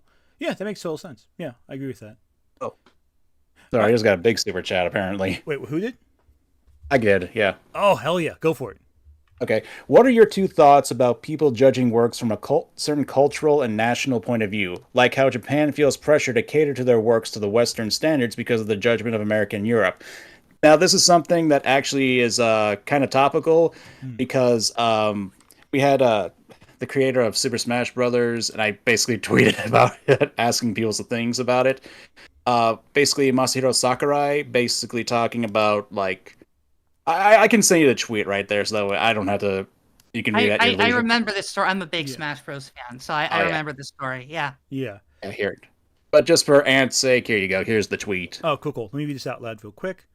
Yeah, go ahead. I'm just gonna read it. You got the more silky and buttery voice, in my opinion. Oh, thank you. A while ago, there was certainly a culture of making Americanized products because various works were popular in the U.S. However, I feel that Japanese game lovers overseas are not looking for such things, but for something unique and interesting from Japan. In other words, I think that the ideal would be to make games the way you like, as those who agree with you will enjoy them. Yeah, I agree with that. And, it's funny, too, like, in that same ballpark of discussion, I'm doing a video right now where we're going into, like, I'm going into anime preservation, like the preservation of media for Japan, for anime and stuff like that. And like the reoccurring sentiment of everyone I talk to seems to be, and there's a lot of people who are politically aligned with my opinion, so it's not like it's necessarily like people who you think stereotypically might be more, oh, let's go, it's a different perspective. Everyone agrees, yeah, it was better when creators could tell their vision and their idea the way they want to tell it, because the problem is, and this is something I criticize about Disney all the time. And I want to emphasize this with a caveat that when I say Americanized, I mean a very specific thing. I mean the marketing perspective of what Americans want, like the 4-quadrant filmmaking kind of appeal to everyone, but appeal to no one kind of mentality. The best shows every season, it's the stuff that is made with a unique vision. And that unique vision can be anything. Like it could be, I think one of the better shows from a few years ago that stands out to me, even like, years later, it was Yuri on Ice. Like that show was really good. Oh, yeah, I remember that. It was good because it was a very specific idea with a very specific hyper focus from the creators, and it didn't give a really care. I mean, it did conform to policies on TV or whatever, but like for the most part, it was a very unusual sports series. Not unusual. It was like a very atypical sports series that I think worked. And listen, you can make arguments that, oh, hey, maybe it was too with an international audience in mind because it had so many international characters. Okay. It was not the 19th Isekai series that like appeals to like the same demographic, but with diminishing returns each time. Because it's like, hey, here are all the tropes you like. Here are the boxes we got to fill. And I feel like that, and like with Isekai, it's easy because the genre is so saturated with cookie cutter copies, but that same approach applies to everything. Like it's not like Isekai is just an easy thing to point at because it's so apparent. Like you can point it out in shonen, you can point it out in romance, you can point it out in video games, like all of it. There was a time that Capcom refused to do a bunch of their iconic franchises because they didn't think it would perform well overseas because a couple of the games weren't marketed well and didn't do that well, And they turned them into pachinko machines. Exactly. That and Konami, forget it also, them too. But it's that same idea. It's horrible. I hate that. Like, and again, people think that I'm going to say, "Oh no, we got to appeal to the Americans." No, make the whatever you want. Make it good. Make it compelling and meaningful. That's what I want to see. Like to branch off your point, I'm often reminded of the Yakuza series really here because, especially with Yakuza 0, they took a chance by bringing it over to the West because like Yakuza after like a few series was basically dropped in the Western world and such. But when Yakuza 0 came out, I think there was just like all this. It was just like a culture shock to a lot of people, which is great because sometimes like it really is in depth. Like Yakuza, well, I wouldn't say is the most accurate when it comes to Japanese culture to a T. It does introduce a lot of people to things, especially since it was during the 80s when cash was high in Japan. And it really got me interested in that era of Japanese culture, 100%. And and it's like, yeah, I do believe that some cultures do have to have like their own unique thing, and they shouldn't. And I think this also ties into a clip I sent you with Neil Druckmann as well. Basically, yes. That was good. Like, yeah, because I'm of two minds of this. Because yes, creators should be allowed to create whatever the hell they want, and they shouldn't care what like some people who dislike their work. Although I do disagree somehow with a little bit of that, but the point is, like, I'll get to that in a sec. Creators should be allowed to create what they want so long as they're not doing anything, purposely offensive. Like, I don't know. And I had to learn this the hard way because I'm making a creature monster and I wanted to incorporate Wendigos, but people kept telling me, no, don't do that. You're going to get killed online. It's like, okay, I see what you're talking about. I think there's got to be like a balance sometimes. Like when it's exactly. with that, it's like that's like someone. It's like if someone made like to use an example that I think everyone would know. If someone made a Jesus movie where Jesus did like I don't know. Actually, now that I think about it, there's very little you can do to Jesus that they haven't done already on film. But like something offensive. Like I remember that one time they made Abraham Lincoln into a vampire hunter. That was fun. I'm okay with that. Strangely, I'm okay with that because it's just so ridiculous. Yeah. Like, I mean, if you just want to like Jesus, just look towards South Park where they made him into the Matrix. They made him Neo, the one. Which is great. South Park is hilarious. Or like they have him fight Santa Claus in the very first. I mean, actually, you know what a good example would be The Last Temptation of Christ, which I think is a great movie, but like definitely pissed off some people by going against what they thought they should ever. And it's one of those things where out of context, it sounds worse than it really is, but like the movie does do a few things that are very controversial. I think it works in the film, but like if you heard that in isolation, it sounds very offensive and sounds exploitative.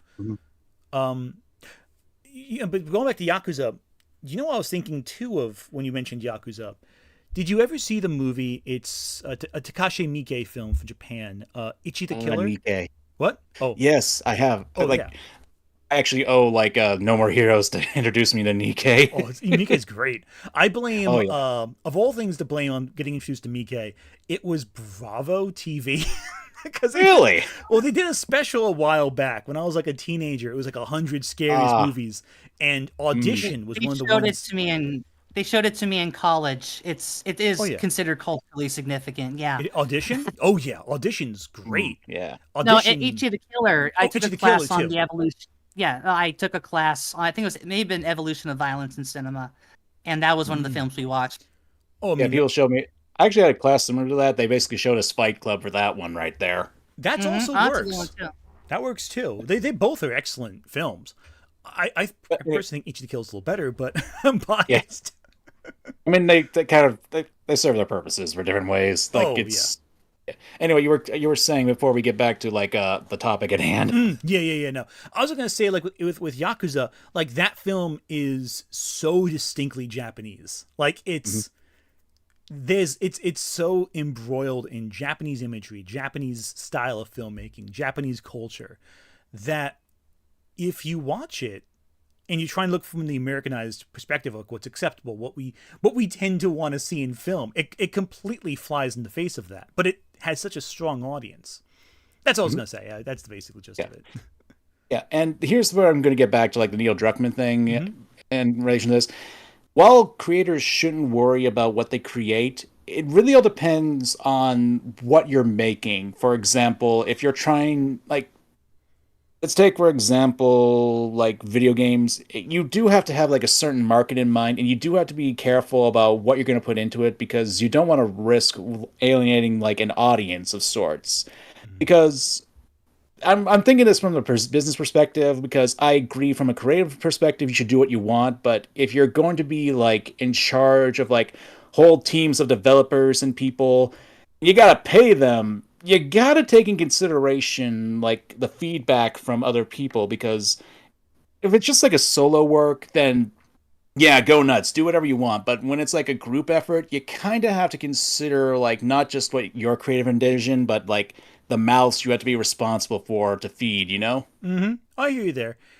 That's what gets tricky too. And again, and that's why I don't totally fault like the 4 quadrants kind of perspective where you want to, and by the way, those who don't know, 4 quadrants means appealing to older and younger men and women, like the 4 quadrants, so older, younger, male, female, and like kind of trying to appeal those big broad demographics of people. So does it appeal to older women but doesn't appeal to older men based on marketing terms, not in terms of individual? In a 4 quadrant film, it appeals to adults and kids of all genders and persuasions. And it's very hard to do that because, you know, from a marketing standpoint, you can't market to everyone. And if you do, you fail. But what I'm trying to get at with that is that 4 quadrant filmmaking, if it's successful, you feed those families. You feed the kids whose parents are working on the film or working on the game.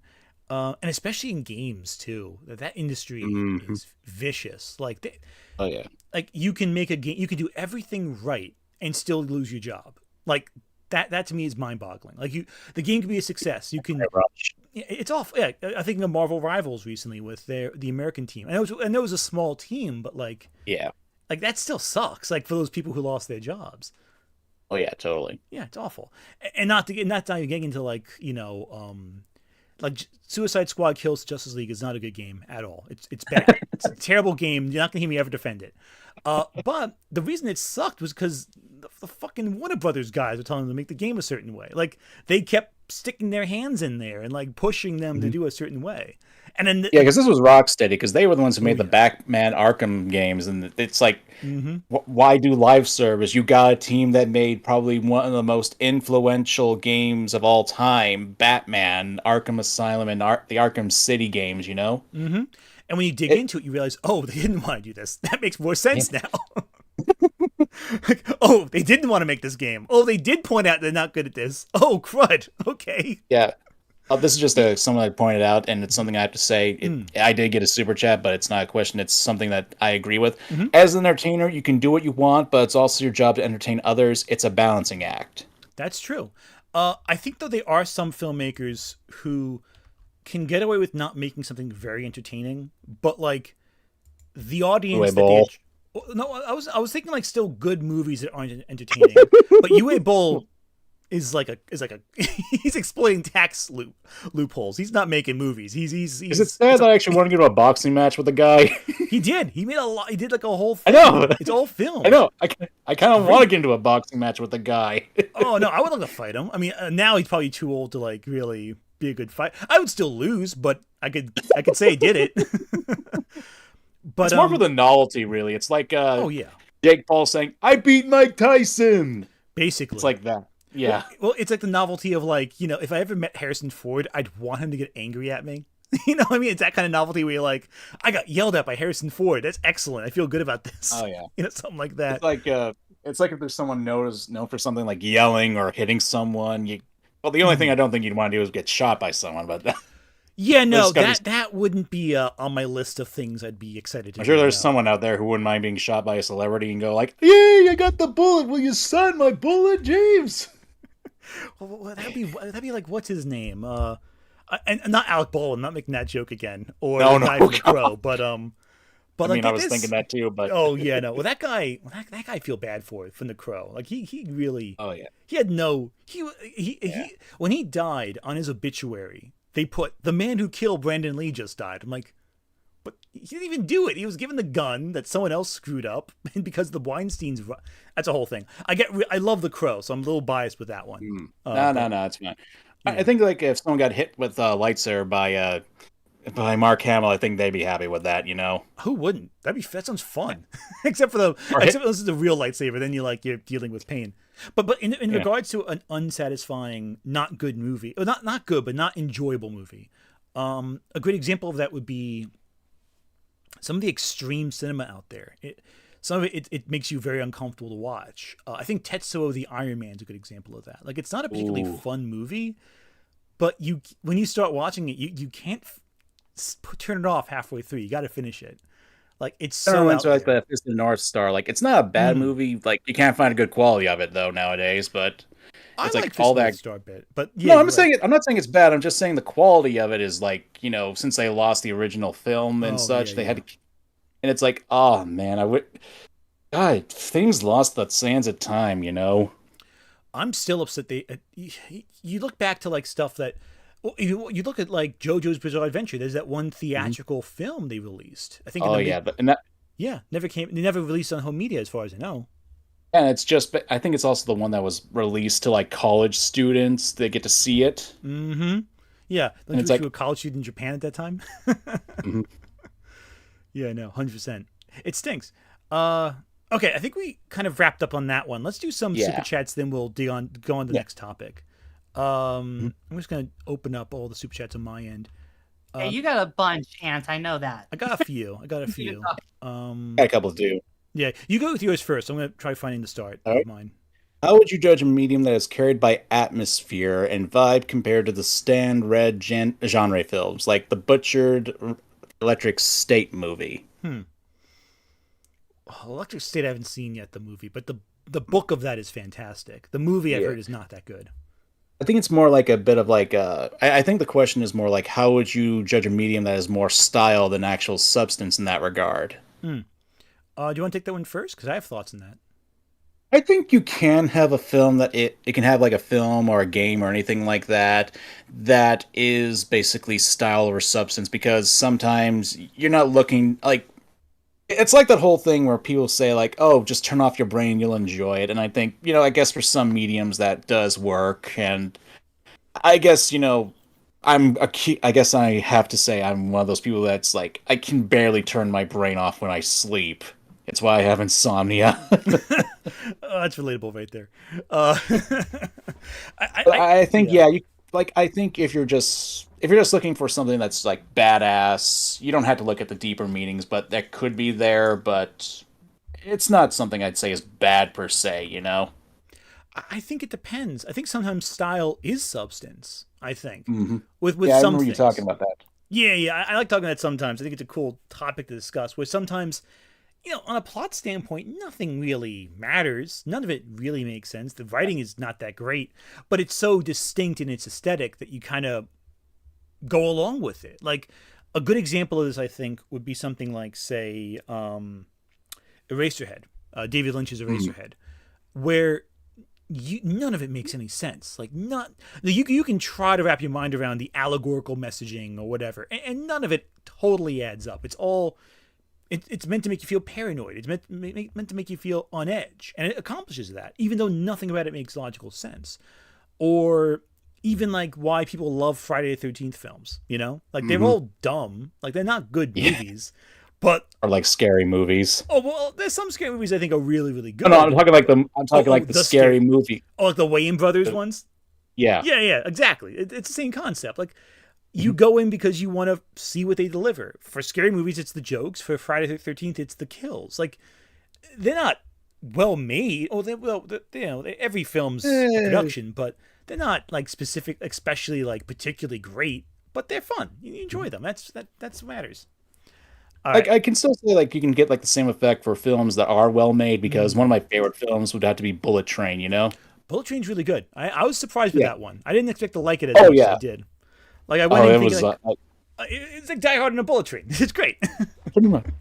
I mean, it has like I'm pretty sure there's like deeper elements you could look into, but it's just like it's more like a fun ride, and I think that's kind of like it's got like this really good atmosphere and staging stuff like that. But it's a Mm. fun time at the end of the day, which I think is what the whole point was. I know that it's based on a book, which I'll admit I haven't read yet. I know, Mm. shame on me. How dare But you? I think those kind of films can really have a place because there's a lot of style, a lot of flash, but it is substance, like you say, because style can be substance. Mm-hmm. Yeah, I fully agree with that. And I think it's just good to get and honestly, there's so many movies that are so heavy and depressing. Like you don't always want to. Yeah, You don't always need that. Like not everything needs to be Schindler's List. Sometimes you need just something that's dumb but entertaining. I don't know. That's what I think a anyway. Barbie movie.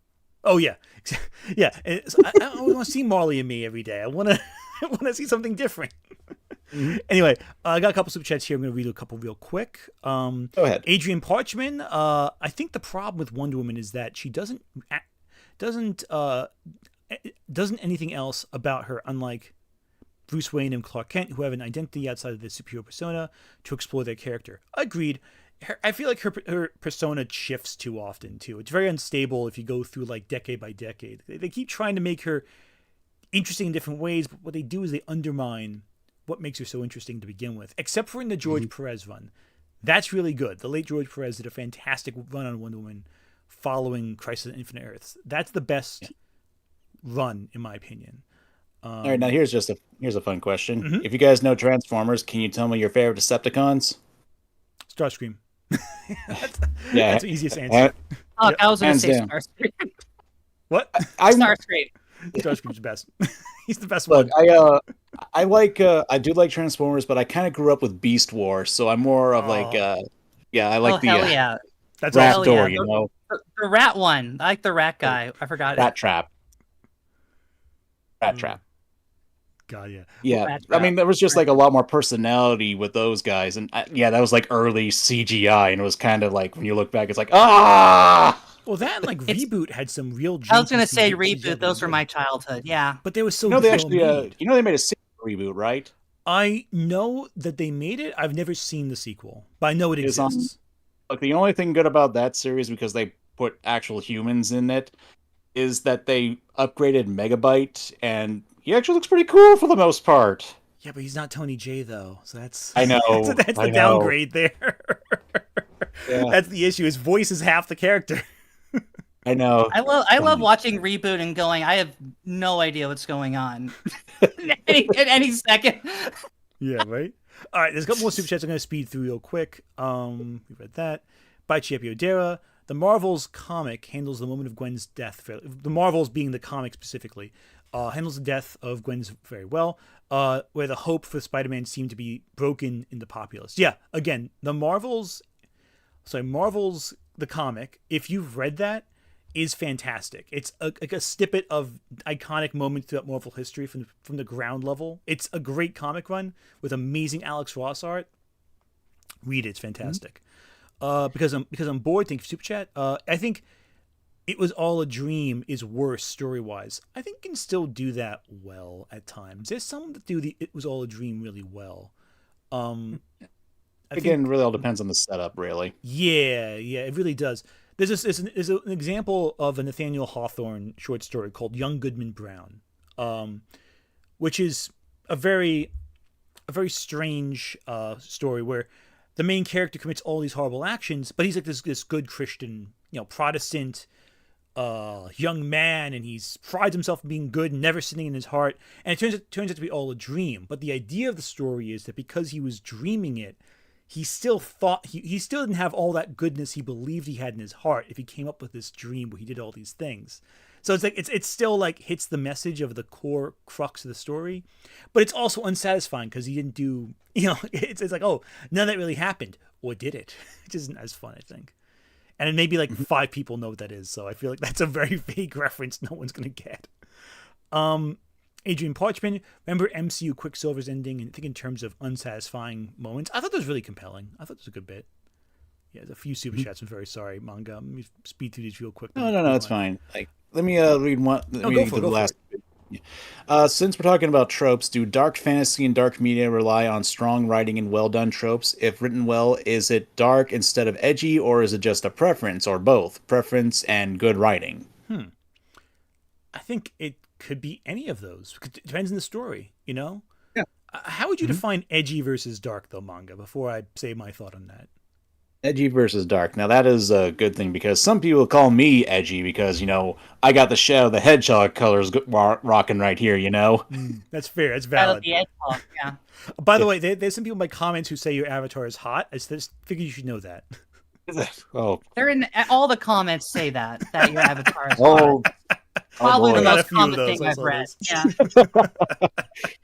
It's the bicep. It's always the bicep. That's why I always draw biceps on my characters. But there you go. Yeah, no comment about how my profile looks pretty.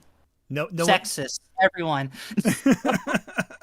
Well, on my screen you have the leather jacket on. There's no biceps on it, so they're just going off the vibes of the glasses and the. It's abs. It's Ab City. Yeah. On my stream, it also doesn't help that I bounce around a little bit, and there's a little jiggle going on if you will pay attention. That is valid. Jiggle physics? I gotta check out your stream. Yeah, right. I mean, and if you want, I can tell you what program I use. So that way, if you ever want to do like more animated streams like that, I can tell you what that program is. Yeah, give me the jiggle stream if you can. Yeah, That'd be I would great. love to, honestly. Give me the it's just a simple thing called PNG Tuber. You can actually find tutorials for it online really easy because it's a free program. You can get on itch.io. Okay, I'll look into that because I know of it, but I've never gotten to use it, and I've always been like, oh, yeah, I'm sorry, I cut you off there. No. I was cutting you off. You go ahead. No, I was going to say, when it comes to visuals, that's my one problem. I can do the layout of these streams. That's my biggest, my shortcoming with these streams. I think the layout. I've always had trouble with that. But no, I appreciate it. PNG Tuber. I'll add that to the list. Yeah. And yeah, I mean, you could probably just pay an artist to do like an avatar for you, and it's not that hard to really set up. Just gotta do it in parts, because each part is its own individual thing. But back to the edgy versus dark. Yeah. I think it's best to attribute it to. It's really hard because I remember this being a debate like a long time ago on the internet with like all those OCs with like the red eyes, the white hair, basically copying Dante from Devil May Cry without any of the charm and goofiness. Yeah. So like DMC Dante. Okay. I'm gonna say I hate to step in, but DMC is the best Devil May Cry game. I will not hear Madeline any. got fired as moderator. I'm will very not. sorry. I will not. That game is amazing. It's Oh, yeah. so stupid. It's so fun. I Oh, love yes. it. I I legitimately love I using accept a that. gun to make. I I accept love that. using a gun to cause an abortion in someone. That game is so amazing. The game is so stupid and knows it's stupid. I love it. I think it's a great game. I Personally. just remember like my roommate in college getting so tilted with the "fuck you" scene where they just keep yelling "fuck you" back and forth, and he was Amazing. so No, mad that about it. scene's It was perfect. so funny. That scene, I was dying when I first played that scene. I was like, "This is the funniest thing I've ever seen," and it's supposed to be funny.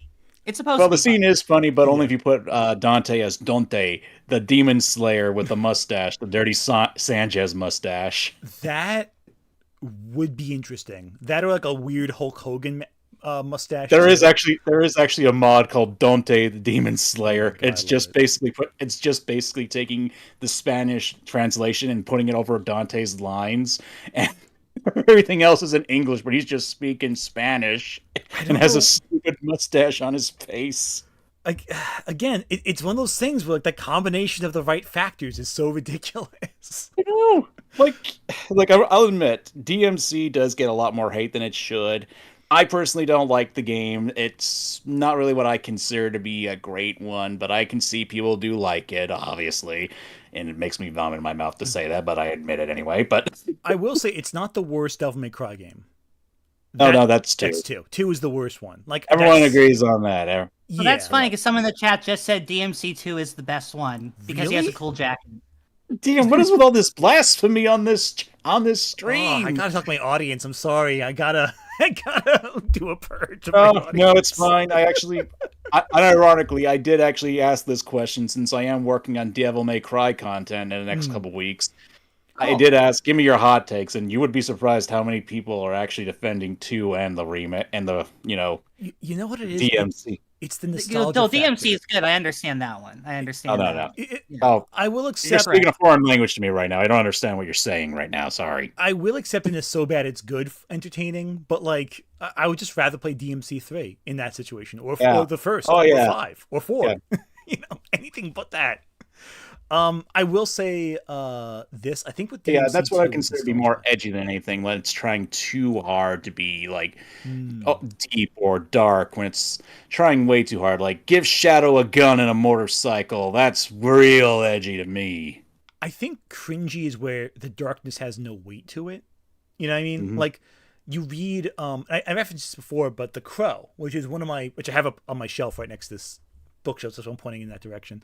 The Crow is such a depressing, intense story, and every follow up to The Crow is edgy and cringy and awkward because there's an authentic pain in that first story that's not replicated elsewhere. You can take the imagery, but if you're lacking that emotion behind it or the gravity of the situation, it just feels inauthentic. And I think that's where edginess comes in. Inauthentic darkness.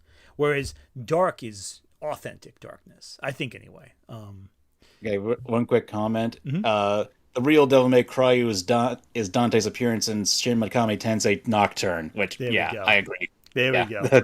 that's the proper. The real Devil May Cry was the friends we made along the way. I kind of wish more games did crossovers like that. That would just be awesome to see. Well, I did also like 4 and 5. I should clarify that. Yeah, that's fine. I like them. They're all good. Ooh, But yeah. DMC, Actually, what would be awesome? go If they put Dante as a killer in Dead by Daylight. I would like that. They only have all the When's- other when's- Capcom characters in there. Dante and Smash Bros. When? That's my question. Well, they're Bayonetta. I mean, they that's got- the closest we got. Yeah, I mean, they got Bayonetta is Joker. like Look, do we basically need the another same. sword fighter in Smash Brothers? Oh, swords I- and guns would be fun, but we already have. I to a wouldn't. extent. I mean, I think it's unlikely, but I wouldn't count out a Smash Bros. Reveal at this Switch 2 Nintendo Direct that's going to be happening next month.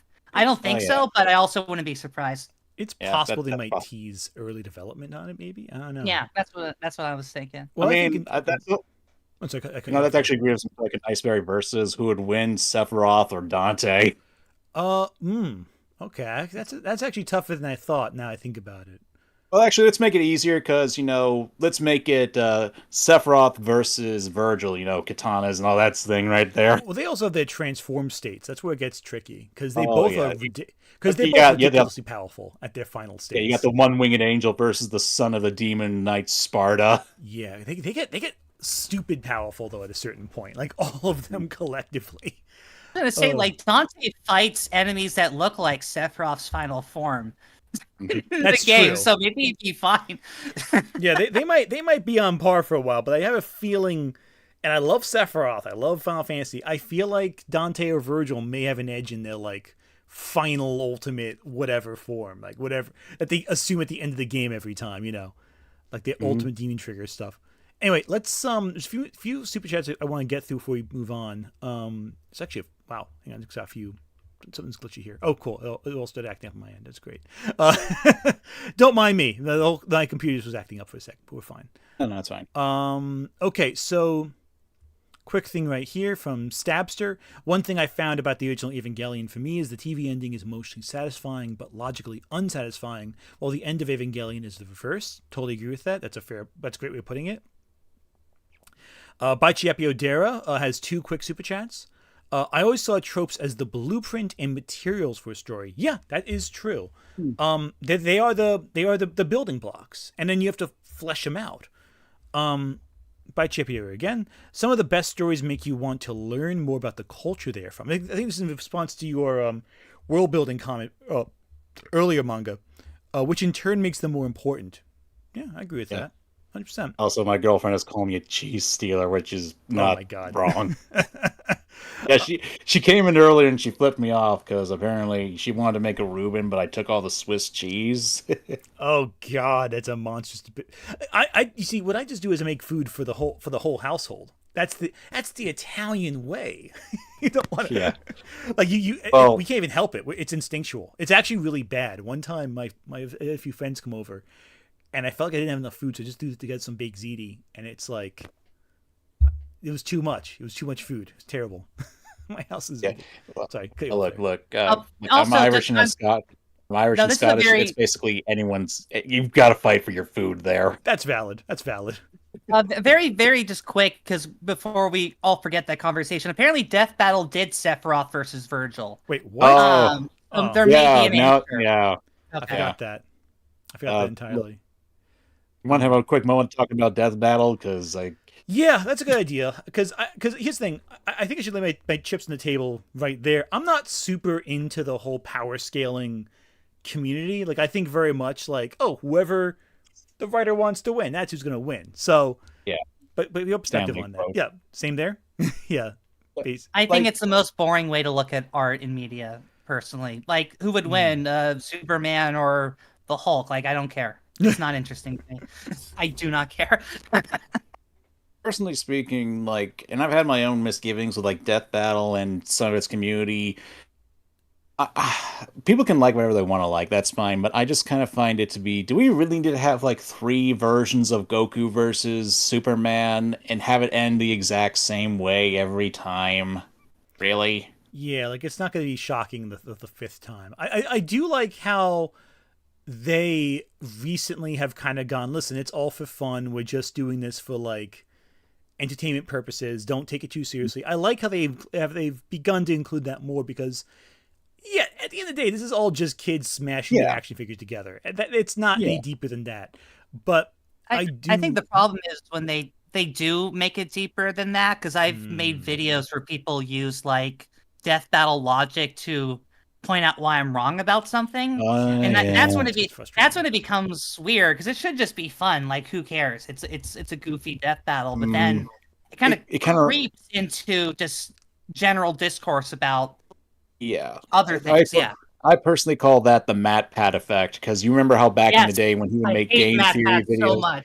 I have no strong feelings on Matt Pat either way. I think you guys don't like him at all. I don't feel particularly strong about him. His videos are terrible. I hate him so much. It's not even that I don't think his videos. I mean, I've look, if you look in the history of this channel, you know that I've done a lot of responses to him. But the thing is, And this is something that I think you and I can also admit that sometimes our audiences will do, and that Mm-hmm. sometimes when a big creator makes a point or they make a video that is widely accepted by everyone, that people will parrot the points and they will use them. Because this was something I wanted to Oh, talk to you 100%. about too, because Yeah. people often use like other bigger opinions of people and use to be, oh, this guy debunked you. You're wrong. Bleh. Oh, 100%. You want to make that next topic? Because I can talk a lot That's a about that. Why fascinating. not? Yeah, Yeah, that's a fascinating topic. Yeah. yeah, I know that those super chats in there we haven't gotten to yet. We'll come back to them later.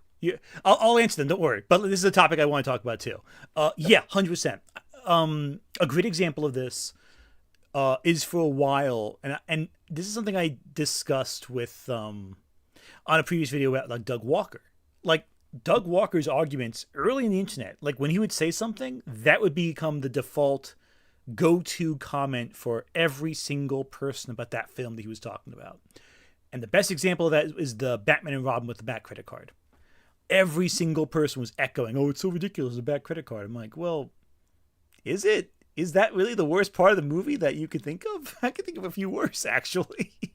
it's more mimetic than anything else, really. Exactly. Like, and again, like the problem becomes, and people have done this with my opinion too. I've started noticing some conversations. I don't like that. Don't form your own opinion. I've made videos about saying, listen, form your own opinion. Don't echo what I say.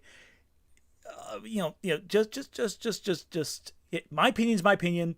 Take it into consideration, but don't feel the need to echo what I say. You don't have to. Make your own perspective. There's a couple things I've talked about where people start echoing what I say, especially with Lily Orchard, because that video happened to be like as big of it's one of my bigger videos, the two Lily Orchard videos, and a lot of people have echoed those sentiments in response to discussing Lily Orchard's content. And granted, I'm not defending Lily Orchard, never will defend Lily Orchard. I think she's No. a terrible person. But, like, if you're going to criticize her, come up with your perspective as to why you're criticizing her. Don't echo what someone else says unless you're saying, this person said this. Don't, like, you got to form your own opinion about anything, really. It's problematic because, online we absorb so many perspectives. Sometimes we forget where our perspectives end and someone else's begins, because we're so bombarded with it. And that's what gets really messy and concerning, I think. Yeah. And I'm sure you feel the same. You feel probably similar about other topics in that same ballpark too. No, I agree with that, but I do think that some people and people can be wrong about things. We have to remember, we have to acknowledge that sometimes reviewers or critics can get things wrong, and unless they're like being jackasses about like, oh no, I'm not wrong at all. We have to consider that sometimes it can be like, an innocent mistake on their part because that happens. Yeah. But I have an example, and this is one that's kind of old, and I keep going back to my own videos in this regard, but you keep doing it, so I think it's fair game. Oh, 100%, go for it. So, about 6 years ago, and this is really old, back when the Persona 5 craze was going on, and I'm pretty sure a lot of my audience will know what I'm talking about. There was a video called Persona 5 Style Over Substance. It was a very popular video that was basically telling you why Persona 5 kind of sucked. And if you can tell, I kind of have like a Persona 5 theme, and it's something I've been keeping on my channel for a while, and I'm not ashamed to admit that. Wait, you like Persona? I had no idea. Oh, yes. Sorry, go for it. I'm sorry. I had to pull that one. It's like, it's a video, it was someone's opinion, and it's like, fine, whatever. It doesn't matter. Some guy can make an opinion on like why a game is bad. That's perfectly fine. I'll just ignore it. But then when I made my own video talking about it, I kept getting people saying like, oh, Persona 5 sucks. Why do you like Persona 5? And it just kept on happening again and again. And it's like, where the frig is all this coming from? And then when I finally got an answer from one of these people, they pointed to me to this damn near 5-hour long video. And it's like, okay, maybe I'll give it a shot. And then 1 year later, after so many mojitos, a lot of scripting, tons of headaches, I made an entire video that covered some of the most shoddy game reviewing I have ever seen. And I hate to say that, but I'm not gonna, and this is the only time I'm gonna say this. Objectively speaking, that review was one of the worst I have ever seen. And I hate to say that, because, opinions and such, but like for an example, there's a character named Futaba who basically has like Egyptian theming going on. She has like a name called Medjed that's, I believe is also Egyptian themed. She's like a hikikomori, and she considers her room to be a tomb of sorts. One of the criticisms of her character and basically her palace, which is, inner mental work, if the best way to put it, without going into a 5-hour essay of that itself. It was basically a pyramid. So you had like an Egyptian theme going on, which is consistent with her character. One of the critiques was, a pyramid is not a tomb. I am legit serious. Oh, that's really splitting hairs. Like, the average person's not going to know. I mean, because, technically, and again, we're splitting so many hairs. I know. It's like, the average, an Egyptian, someone who studies Egypt will go, yeah, well, it's not really a tomb, it's this, that, and the third, but, like, the average person doesn't care about that. Like, they associate the pyramids with tombs, so therefore it's, or like grave sites. So that's what semantic arguments are the weakest arguments, personally. Yeah, exactly. But here's also the thing. Take, for example, not understanding the battle system. Like, it's explained to you very clearly, and you don't get it. For 2 playthroughs of a 50-hour gaming system of a game, Mm-hmm. Yeah, and it's this sounds so frustrating to watch. Like, and again, like, I don't know, that sucks. Like, I hate the sound of this already. Here's the best way I could put it. Like, imagine like how to make pizza, okay? And you're watching a video where someone is basically doing pizza the wrong way, and then they go, and this is why pizza sucks. And then you see all these other people in the comments going, yeah, pizza does suck. Oh my god. That hurts me. It's like that, right? It hurts me in Italian. Yeah, I know, that's kind of why I did that example, but it's kind of like that. Oh, it's terrible. And one of the worst things I really hated about that is just the insult to the developers. Like, there were a lot of insults for the developers, and it's like, dude, I can point to like about 5 hours worth of content that you didn't pay attention or didn't read was on the damn screen. Mm-hmm. Well, and on that same note, and I'm seeing some comments that have kind of said the same thing, so I'll echo the sentiment from the comment section here. There's also the idea that characters might just say something that's cringy in game because they're supposed to be cringy, or they might make a mistake in game because they're making the mistake in game. Like, even if, let's say, hypothetically speaking, everything that review said is true, it's still a character saying that this is done because it's a tomb, that this is done in the style of this because this is what they're associating it with. Yeah. Even if that, let's say, hypothetically speaking, everything that they're saying is accurate, it doesn't change the fact that the character does things a certain way because they think it's a certain way, Like, so from any standpoint, it's a ridiculous criticism, in my opinion, as well. And in that sense, I'm sure there's some things they said that would made more sense, but that bothers me a little bit. I don't like that. Like, I'm not going to say the whole 5 hours was pure garbage, but there was a lot of garbage mixed in with some good points. Like, do you remember that one video that was made by Patrick Wilhelm a few years ago? Stop complaining about plot holes. Yes, I've referenced it at least once in my videos. For better or worse. A video that'll last forever. I feel like we'll never stop talking about a video from like 12 years ago. Yeah, I'm sorry, I shouldn't have brought it up then. No.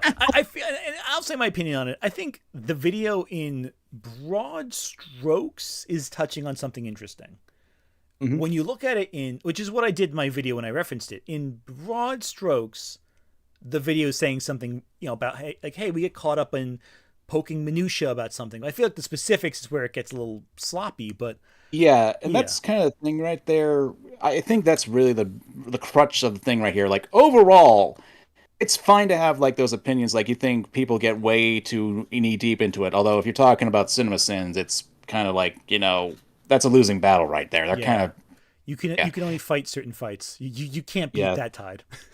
You can only punch the wall so many times before you're left with just the stump of a fist. Yeah. You really can't argue with cinema sins. It's too monotonous. Yeah. Anyway, but yeah, you're saying, I'm sorry, I cut you off there. No, it's fine. It's like I'm talking like since we're talking about creators and stuff like that, Mm-hmm. people would often get on the point of like, why are you worrying about like little details like this? Like it's just a plot hole. It's not really worth it. It's again, we're talking about like how people will parrot opinions, and sometimes they won't get the deeper meaning of things too. Mm-hmm. Well, I feel they get caught up in it. Like, for me personally, I think plot is one component of the overall story. Like, again, like with me, the biggest things are character, and character is separate from plot. They interact with the plot, but they're still ultimately separate things. World building, that's separate. I feel some people get so caught up in saying that plot is the only thing worth criticizing that they forget there's a lot of other components you can focus on too that interact with plot. And there's some movies where the plot's not that great, but I still like the movie because the other parts carry it, or are so good that it kind of overshadows any weaknesses in plot. I feel the problem is that a lot of people online, what they do is they echo the echo. Know what I mean? Like they're quoting a reviewer, but they're forgetting the supporting details. They're forgetting the ideas presented, and what you get is like this garbled kind of hollow point that they don't totally believe, but they think they do, and it doesn't really reinforce what they're saying, and they forget how it reinforces it.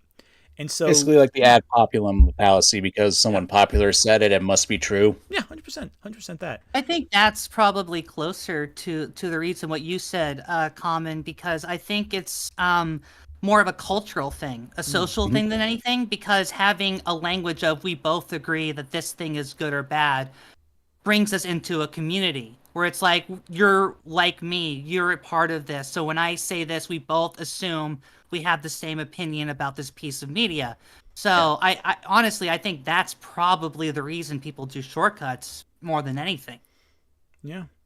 That sounds I think one thing that we also have to consider is that like sometimes people will bring up other points just to dismiss the criticisms other creators bring up too, because like I'm not going to throw shade. I'm not going to do anything. But when I looked at like your own panel right there, there were people that were saying like, "Oh, Anthony debunked Common, therefore Common is wrong at everything." Oh, where are they saying that? I'll speak out to my chat as well on that front. No. I'll say I think we definitely have fans. If this is a game of sports, we definitely have one side and then another side. But everyone seems to be mostly nice. Which is good. Everyone's just supporting their faves. You've got fans. Yeah. I'm not trying to cause waves or anything like that. And this is more along the lines of basically seeing like some reactions, because I remember seeing a couple people saying like, "Oh, manga's a lost cause. You shouldn't really talk to him," or like, "MangaKamen is a chud. You shouldn't like. He's not really, he's on the wrong team of sorts." Well, I think in general, like they are people who are lost causes. I also don't talk to them. You know what I mean? I think they are people who I disagree with. I think I disagree with you on a few fundamental things, but like I'm still talking to you. I think a great example of someone who I think is a complete lost cause who I can never reach on any level is someone like a Lily Orchard. Like or Shad. Or Shad too. Well, Shad is special. Well, Shad's big issue is that he's so arrogant he won't listen to anyone.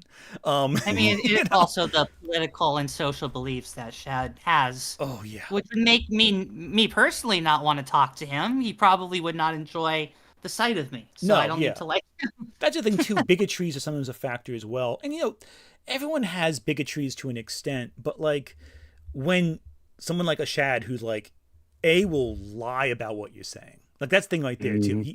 It's not even like here's the thing. You and I will sometimes make an argument about something. If we screwed up, we screwed up, and I think we're able to own up to ourselves screwing up to some extent.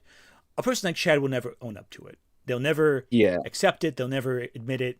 It's impossible to talk to them. They're never going to engage with what you're actually saying. So it's a lost cause. And And even then, it could just be like we have a difference on what we agree is like a good interpretation or how something is executed. That's something to consider as well. And people just like side where one they agree with the most. Yeah, exactly. And I think also, I think to another extent too, with the way YouTube channels work, is that people really want to say that one person's better, but it's a conversation. And that's one thing I've wanted to do for a while.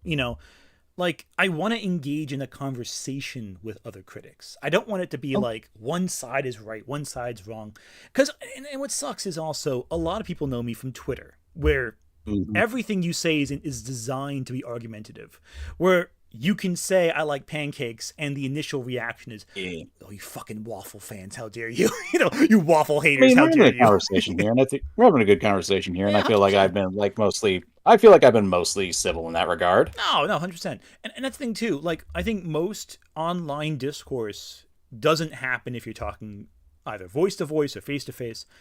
I think like if you I think most arguments can be settled just talking to someone. I think the internet has screwed us up because you type in text, you can read that in so many different ways. Everyone has to be concise with your language, so as a result, you have to choose the strongest phrasing possible, and that trains us to be a certain way.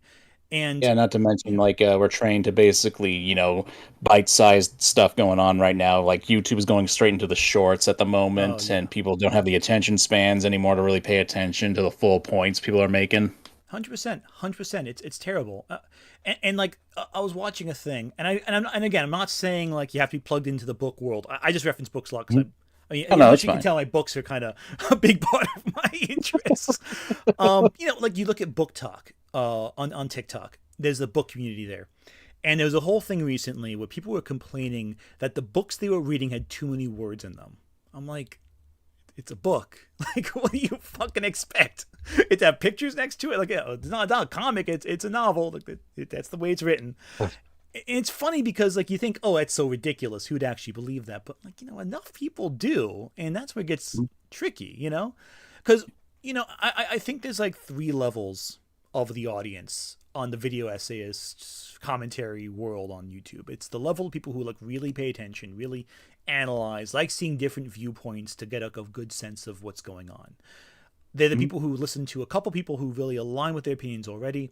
And then there's the people who kind of hear it, quote it, but they don't really absorb what's being said. And I hope I can reach that third group to make them, to push them up to the other two groups so they can really be self-critical and analytical and what have you.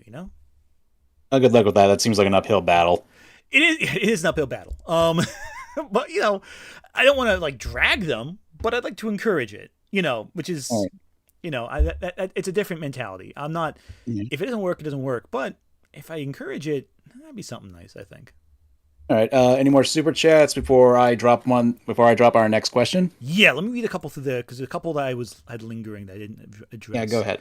Cy Scribbles, who's always in chat, said executive meddling is destroying traditional entertainment. I agree. It's executive meddling is the death knell of like all of that. Monster Tamer AJ, you talk about Gwen Stacy death. What about her apparent resurrection? I don't want to talk about it. I don't want to talk about that. It's terrible. I hate it. It's terrible. Monster Reborn. Bring back the character to ruin the writing. Basically, oh my god, it's so bad. Do you know about this? They're bringing back Gwen Yeah. Stacy, and it's like, Yeah, I heard about that. oh, it's terrible. I don't like it at all. Maybe it'll be It's great, like but I don't. it's think like bringing back Ben. It's like trying to bring back Ben Parker. You just don't do it. Yeah, just leave them in the ground. Just let them sit. It's okay. We don't have to bring them back right now. There's no point to it. Because I'm bored, I think edginess is darkness without maturity. Yeah, I think that's basically what we came up with, but I agree with that. Backseat Dinosaurs, welcome as a member. Really happy to have you here. I'll post a link to the Discord if you're a member and join the stream at the end of the whole thing. The Guy 493, Dante versus Bayonetta, let's go. Yeah, of course. That sounds amazing. Terminal Sanity, Dark is something gives you legitimate pause about the depths of the human condition. Edgy is thinking mere aesthetics can do so. Yeah, that's a fair way of putting it too. Again, not having the depth of thought there. It's the surface level, not the deeper ideas. And finally, for Super Chats, the Linden Hour, this does count as a debate. They aren't always competitive. Sometimes debates are just open discussions, and there's nothing wrong with that. Yeah, I agree with that. Debates can be just conversations, ultimately. Sometimes more heated than others. And this time without the threat of whatever was going on last Thursday. So manga, let's drop the bomb, the the intense topic you're holding on to, it sounds like. All right. So, there's a certain phrase that's been floating around the internet for quite a while. Mm-hmm. Keep politics out of insert media here. All right. Was waiting for this one. Oh, yeah. Okay, so let me give you my perspective. I've said it a few times. I'm going to validate it. So when I say it, don't... And this goes to everyone in chat. Hold your horses. I'm going to explain my perspective here. All media is political, I think. I'm going to quantify that. I know. Before you rush in, I there's a qualifying component to that. All media is political because it reflects the world in which it's written in some capacity. That is to say, it's written with our current values, with our current perspectives, with our current thoughts. And so because of that, it reflects our current politics. Even if unintentional, even if you're trying to make something apolitical, by being apolitical, you're making a political statement. You're going away from politics. The question, I don't think, is should we keep politics out of media? Because I don't agree with that. It's a fool's errand. It's like the sinking into quicksand. By fighting it, you're actually sinking faster into it. What I think the better question is how intentional the political messages are in there, and what do you mean by politics? Because if we're talking like tax routes and whether or not corporations own our world, well, some media needs that. Some of that is like you don't write a cyberpunk story without like corporations dominating something, and that's like a discussion of capitalism, what have you. Sometimes though, we conflate politics with like human identity, and I don't really think that is a problem. I think people are people, and if you want to make work that is diverse, that's great. Do so. It sounds fantastic. The question becomes, are you doing it because you're telling a story or because you're telling a marketing meeting what they want to sell towards? That's where it gets tricky. Because what a lot of people think of as political media is actually market testing. It's marketing. It's 4 quadrants. Again, trying to appeal to the whole demographic at once.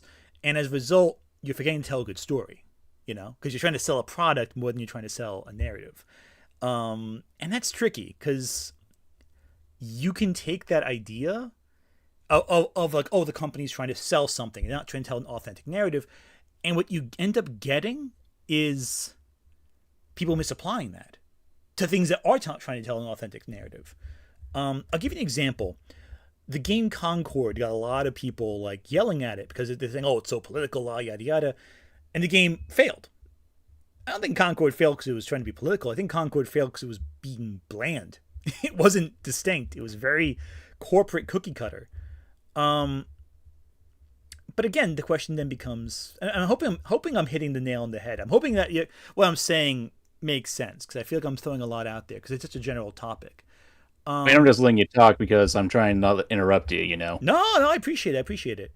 And if I'm talking too much, Madeline, you can tell me to shut up too, Madeline. Oh no, I mean, I'm gonna apologize ahead of time because I do have a very strong answer with plenty of backing evidence for it as well. Mm-hmm. So, which I agree with Ant, and I can further argue why that is true. But I think one thing too is a lot of people don't like being preached at. Like, there are some works that are very transparent in their political messaging and they're very ineffective at it. And honestly, ineffective politics is just as bad as bad politics. You know what I'm saying? Like, if a work is trying to be political, but it fails at that and instead comes across as condescending or arrogant or preachy or, what have you, yeah, that's worth criticizing and that's not good, Even if I agree with the messaging they're trying to say, it's still poorly communicated. I think the best political messaging in stories is something like Metal Gear Solid. It is very upfront. It defines the narrative. The narrative is built around it, and it is saying something very profound and clever. but it's doing so in a way that's entertaining, engaging, and you can still enjoy the game and absorb the political ideas that it's communicating. I think Metal Gear Solid's more political than some people give it credit for, but I think also, and again, the other problem is I don't like how we mentioned this before, how people just echo criticism without really engaging with the media. That goes for the politics too. And there's some people who say that media that is very political is not political. There's a famous tweet by I think it's Ian Michael Chong. I think he was saying like, "Oh, they're making RoboCop political." I'm like, well, have you seen RoboCop? It's pretty political. Just because you didn't notice it the first time you saw it doesn't mean it isn't there. And I think and again, it's complicated. It's not easy to communicate. And a lot of this discussion is built in tribalism, like it's built in, if it's politics you like, it's not political. It's great. If it's politics you don't like, oh, it's a problem. I don't like the politics in it, yada, yada, this, that, and the third. One thing I did is a video I did a while back where I talked about conservative horror films. Like, I'm not conservative, but I wanted to talk about conservative horror films that are still really good, that talk about conservative fears in a way that's really good. There's a mindset that I have a lot of trouble with where it's people who go, they'll I'm trying to find the right words for this one because this is a little more of a complicated thought.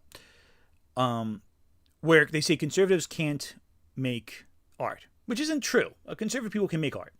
The problem is that a lot of the mainstream conservative art that gets well known online is like the God's Not Dead stuff, where it's very preachy, where it's very transparent, where it's very propagandist. And it kind of overshadows the other stuff that people in that spectrum make. But by that same metric, some people take work that like just has a gay person in it and calls it leftist propaganda. It's not. It's just a gay person existing.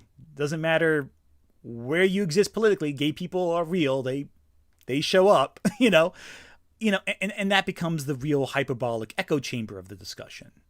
But I think like it's like with all things, there's a right way of discussing it and there's many wrong ways of discussing it. So I hope that answers the question to an extent. I'm sure I didn't fully hit every knob on the head. I feel like I'm missing a few beats, but we can figure it out through discussion, I think.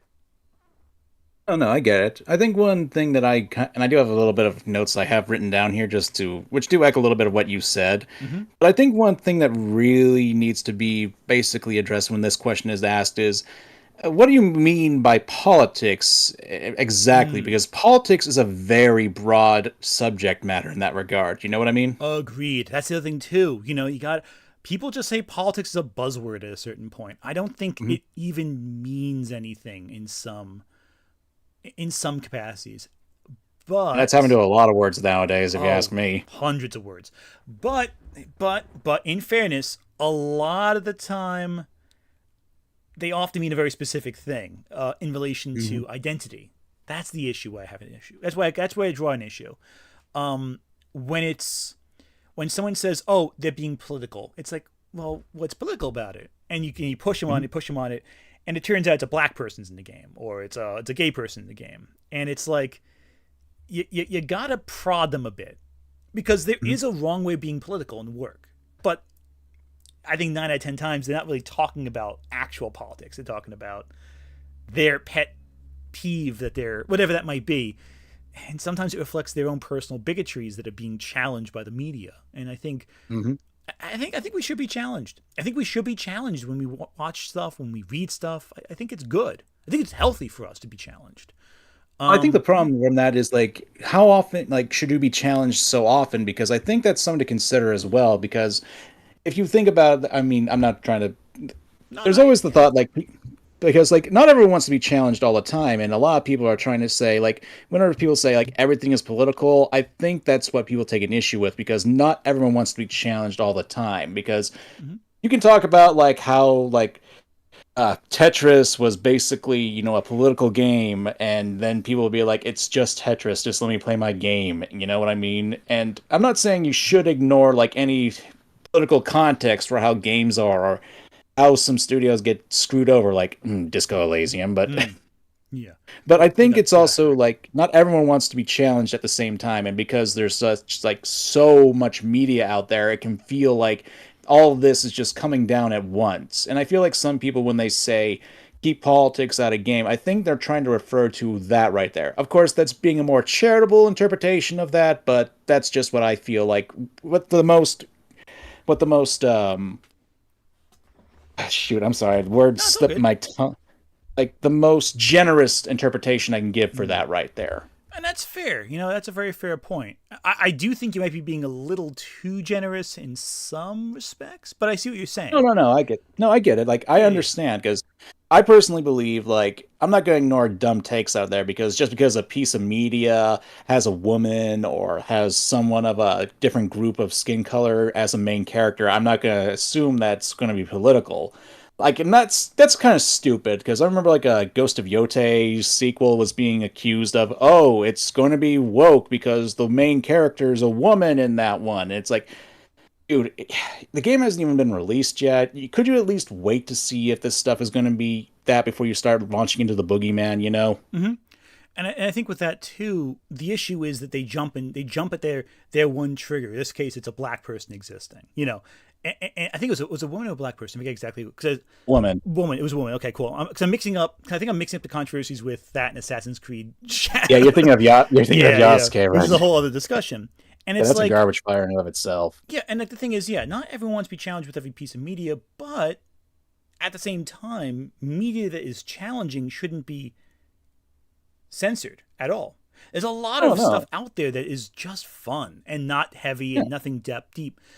I think the problem is that we jump to these hyperbolic responses, I think. I'm not saying you're being hyperbolic. I'm saying in that conversation in general. No, I didn't take that at all. Yeah. And like, and the problem becomes like people, and again, here's a key distinction. I'm talking about when that's said in good faith. Because there are many cases where that's not in good faith. And that's important to distinguish. Mm-hmm. If we're talking good faith, hey, listen, I just want to, it's a long work day. I just want to chill out with like a game. Yeah, I get what you're saying. And there's games like that. There's tons of games like that.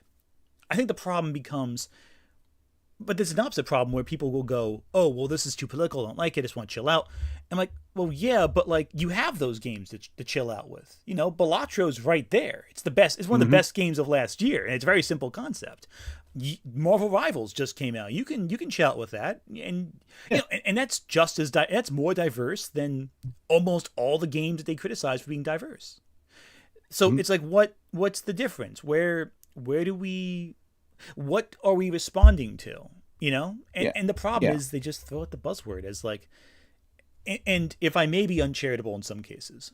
Go right ahead. I'm not saying any of us are doing it in this chat or in any conversation. There are a number of people who just say that when they see a black person because they're being racist. Like that's like, I'm not saying everyone who says that is being racist. I'm not saying everyone who's doing it is being bigoted. But there is a non-zero number of people who say that. And I think if we address that and don't deny that, it's kind of an important component. And that muddles the conversation because it's like, it ruins it. Because like, I'm sorry, I keep cutting you off there. I'm so sorry. No, I'm agreeing with you right here. I'm just trying to go. I'm acknowledging your point. I hear you. Like I hate to also. I know I'm being a terrible moderator. No, Maddie. I was actually gonna ask if you had any insight because Oh yeah, I completely do. Go right ahead. Go right ahead. No. Because I kind of disagree with both of you a little bit, or at least how dare you? Or at least I think we're having. I think this is all the wrong discussion, or it's the wrong way of kind of looking at what we're talking about. When somebody says all art is political, what it means is that all art is created by people with opinions and a culture and environment that has a specific thought. Art isn't created in a vacuum. It's created through education, through experience, through other art that you've seen, through all the things. The decisions you make or the decisions you don't make influence your art. And I think what's really interesting about this conversation of, oh, art isn't political, for me, it's what are you not considering political versus what you are considering political. I would recommend Jacob Geller's video essay about Call of Duty is political. Yes. As an example of this kind of this way of thinking. But I think more than like whether something is good or bad, whether it's positive, negative representation, I think the argument still stands that because art is not an individual creation made by apolitical people in the I don't know, the Phantom Zone or whatever that zone was in Superman. No, you're right. Phantom Zone, yeah, I agree with you there. Phantom Zone. Like, that's not how art is made. And also how art is even like outside features. Like in film theory, in media studies, we tend to separate how we discuss media into different categories. We all may remember James Somerton hilariously reading him off of a Wikipedia page, which made me extremely angry. But the point is that media theory understands that there are so many different ways of looking at a piece of art that it's appropriate to separate and to specify which aspects of an art you're talking about, whether you're talking about the art on its own terms, whether you're talking about the art and the environment and the era in which it's made, whether you're talking about how the art is related, whether you're talking about the feminist politics, the political politics of it.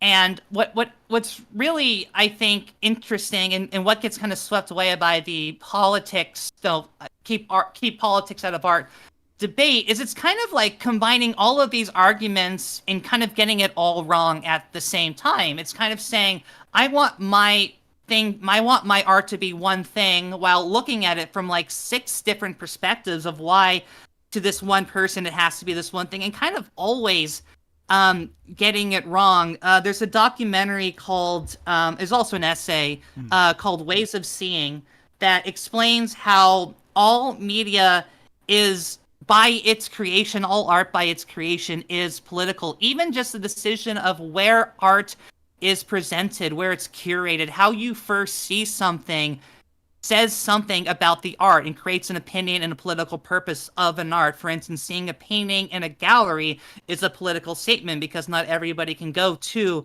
a gallery to see that piece and where it's placed within all of these things. Or even like YouTube, whether an algorithm is recommending a video to you, what the thumbnail, for instance, we were talking about thumbnail, what the thumbnail influences. These are all, in a lot of ways, paratext, but it's really important to understand that because of all of these things and because we exist in a society, it's impossible for art to not be political. It's not actually possible. It doesn't matter how simple the art is. I saw people mentioning like Peanuts and stuff. Yeah, it's all political. I'm sorry, because it all has a point of view. Mm-hmm.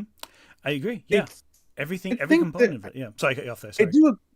I do agree with that for the most part, but I think what I have an issue with, and it's not an issue with what you said, I think what I have a bigger issue is just the umbrella term of political right here is what I think is the biggest issue here, because it seems like it's way too broad of a subject to and it seems like it's way too encompassing in that regard. I think that's just mostly from my point of view right there.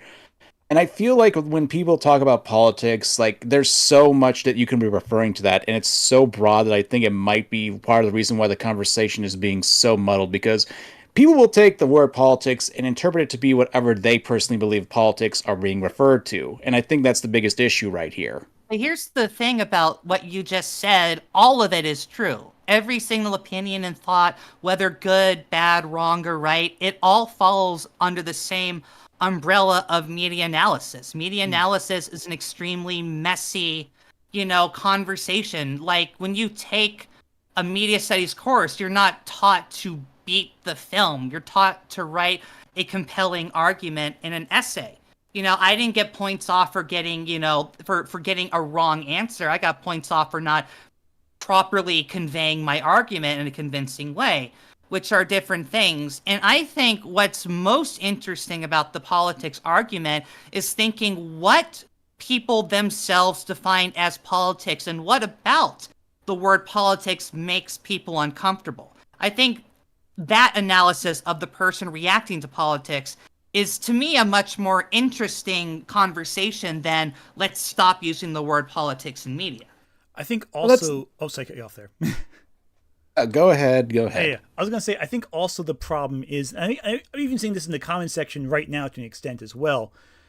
You know, we have a very strong opinion about what we associate with it, with those words, with that language, Mhm. and as a result, we kind of, you know, we can't really see eye to eye on certain things because we're like really, you know, our life experience, our perspectives, our trying to be our interactions with people. It becomes like a real sense of like we have these topics that we associate with the word politics, that we associate with the political landscape, that we associate with the world.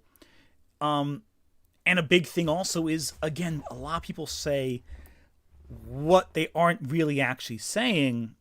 And as a result of that, some people who are very trusting think, oh, they really just mean this. Oh, they just mean this topic. And we think, oh, well, I'm thinking about such and, you know, this and that. When really it's a buzzword a lot of Yeah, the and time. I'll add on to what you said, Ant, because most people, when they hear the word politics, they are thinking people at the White House, presidents, senators. That's what people in their head think politics are. And by people, I unfortunately mean people of a very privileged status, because if your entire thought of like what is a political statement or a political movement is entirely based around elected officials, that's not what all politics are. Mm-hmm. Politics isn't just a bunch of people, senators, presidents, congressmen in a room arguing.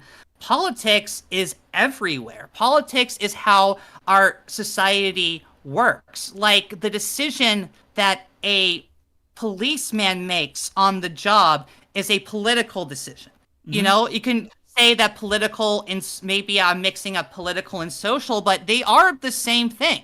Mm-hmm. Like what I'm talking about is this idea we say, oh, I don't like politics. It's kind of like saying you don't like the world that we exist in. Like when you go out and you're choosing a restaurant to go to, that's politics because somebody I put mean, the you could argue restaurant that a there. lot of people.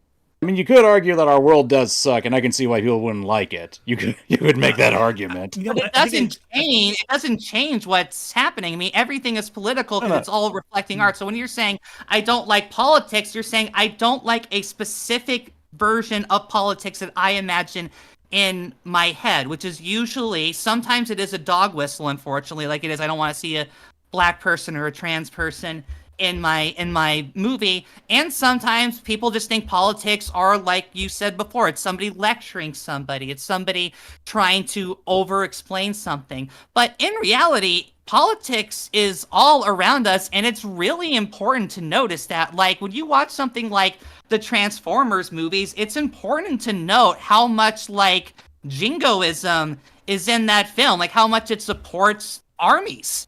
And like that's important to notice, and also in Captain Marvel has the same thing. Like these are things that you need to kind of notice, because if you don't, you will just fall for what the creators of this want. That you think this is just normal. That just seeing a soldier out in the desert shooting a brown person is normal, or he thinks somebody from America going in to destabilize as a secret agent another country by themselves is normal. When no, these are not normal. These are political statements that the powers that be want to convince us are normal. So when you say, I don't like politics, generally you think, I assume a certain set of rules, standards, and beliefs and decisions are normal. And anything besides that is politics.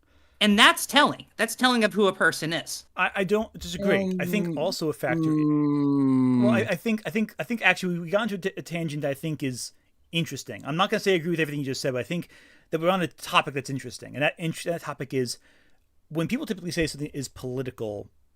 I'm going to be generous and say a lot of times, not every time, but a lot of times, they say it's political because they're responding to politics they disagree with in some fashion. Is that fair to say? Do you think? Whereas if it's political stuff that you more align with, often it's harder to notice it. Is that a fair statement to make, I think? I think it is. And I also really just want to stress that politics are all around us. And part of how our society works is to make it invisible. Like you talked earlier about how there's no conservative art or conservative art is bad. Most blockbuster movies are conservative. That's what I'm saying. Yeah. Like Mm-hmm. most movies are pretty conservative in their stances and their beliefs and the things that they're saying, but they've become so normalized that we don't think about them as political. Like, again, I think Jacob Geller's video is really good about this, because it talks about why Call of Duty thinks like going to the Middle East and shooting people isn't politics is a very interesting thing for somebody to believe, that action is not a political action. All right, I'm gonna pull back the conversation slightly into the back into me. Yeah, I know. Can I talk now, please? Go for it. May I have some screen time? I was gonna say, I think Madeline has hijacked the conversation. Yeah. I said I apologize ahead of time. Valid. All right, Manga, go ahead. Okay, look. I'm not disagreeing with that. I do have a few things I do feel like are like.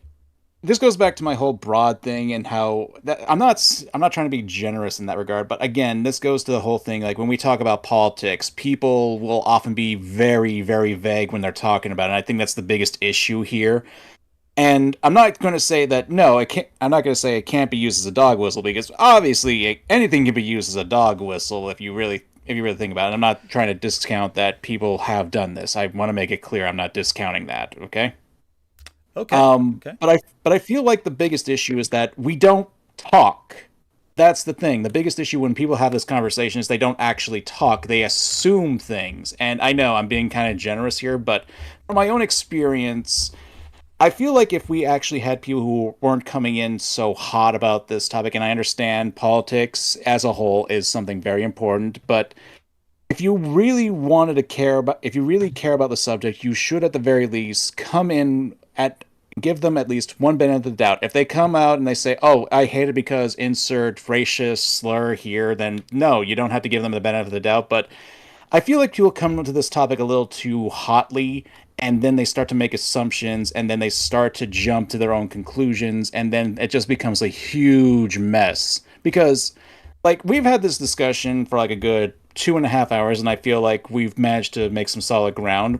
I like to think that I've been very generous in letting you guys talk and not trying to interrupt you as best I can. Same, and I feel like attempt as well. Same. So as I interrupted you, I said same. Sorry for that. Kind of hypocrisy there on my part, but go for it. I'm sorry. Oh no, it's fine. And I think no, I don't disagree that politics are encompassing of our entire existence. That's again, but I think at the same time, because the fact that it's so encompassing that it's hard to really tell what people are referring to, what politics is when they say keep politics. Because when I were to make that phrase, which I probably wouldn't because it's way too broad, I'm thinking like, don't lecture me in the most boring way possible if you're trying to make a point. Because media, to me, is supposed to be for the audience, and you can have like your messages, but at the same time, it should be done in a way that people really enjoy and can really sink their teeth into and think about it. Because, yeah, some of the best games have some social or political context in mind, but I think it's because like Metal Gear Solid, that series, and other ones, the creators did a great job of communicating their messages. And I think that's the thing here. That's the biggest issue with quote unquote keep politics out of blank. It's the fact that the communication aspect isn't really being used here. And I think that's the biggest issue. I would argue that is a. I'll go back to only you two talking. I promise. Okay. I just want to say that I think that I would argue that is a problem of the filmmaker, not the politics. Like the politics was the venue, but the problem is the creator of the art didn't just present their message well. Like even if the quote unquote politics wasn't there, that would still be a problem. I don't think. Well, that's why I brought up communication. Well, that's why I brought up communication. I think that's the biggest issue here. That's what I think is when you come to this topic, that communication isn't either done well or not done at all. Yeah.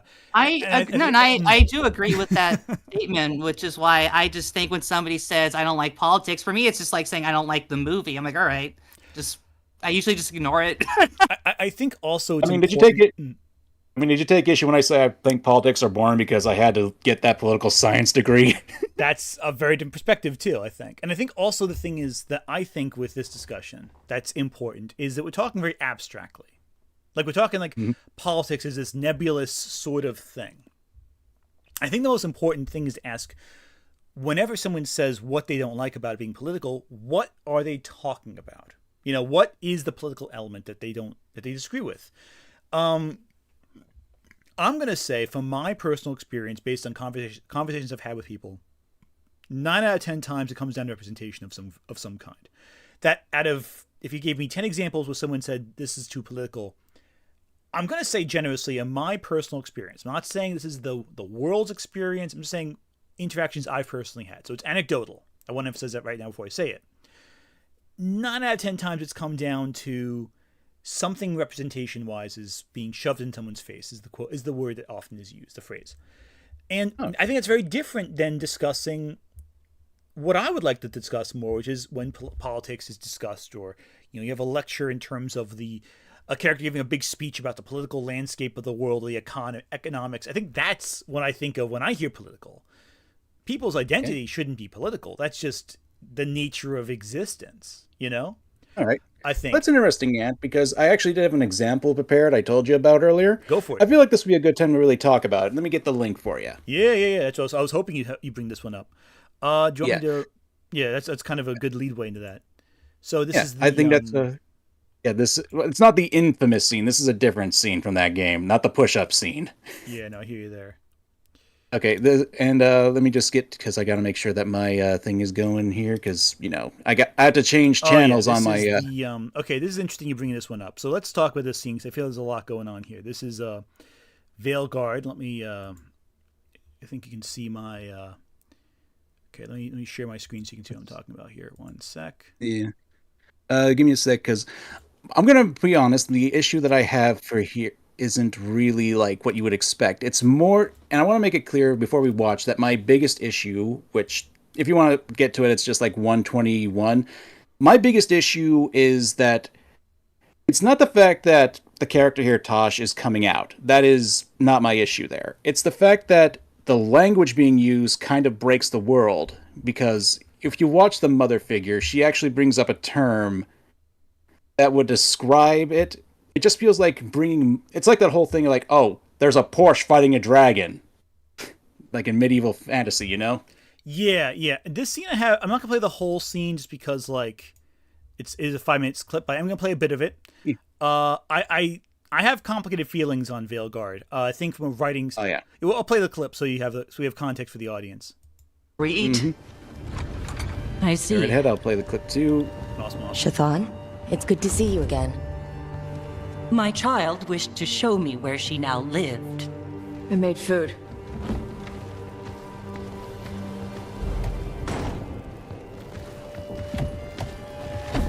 Here, this cup.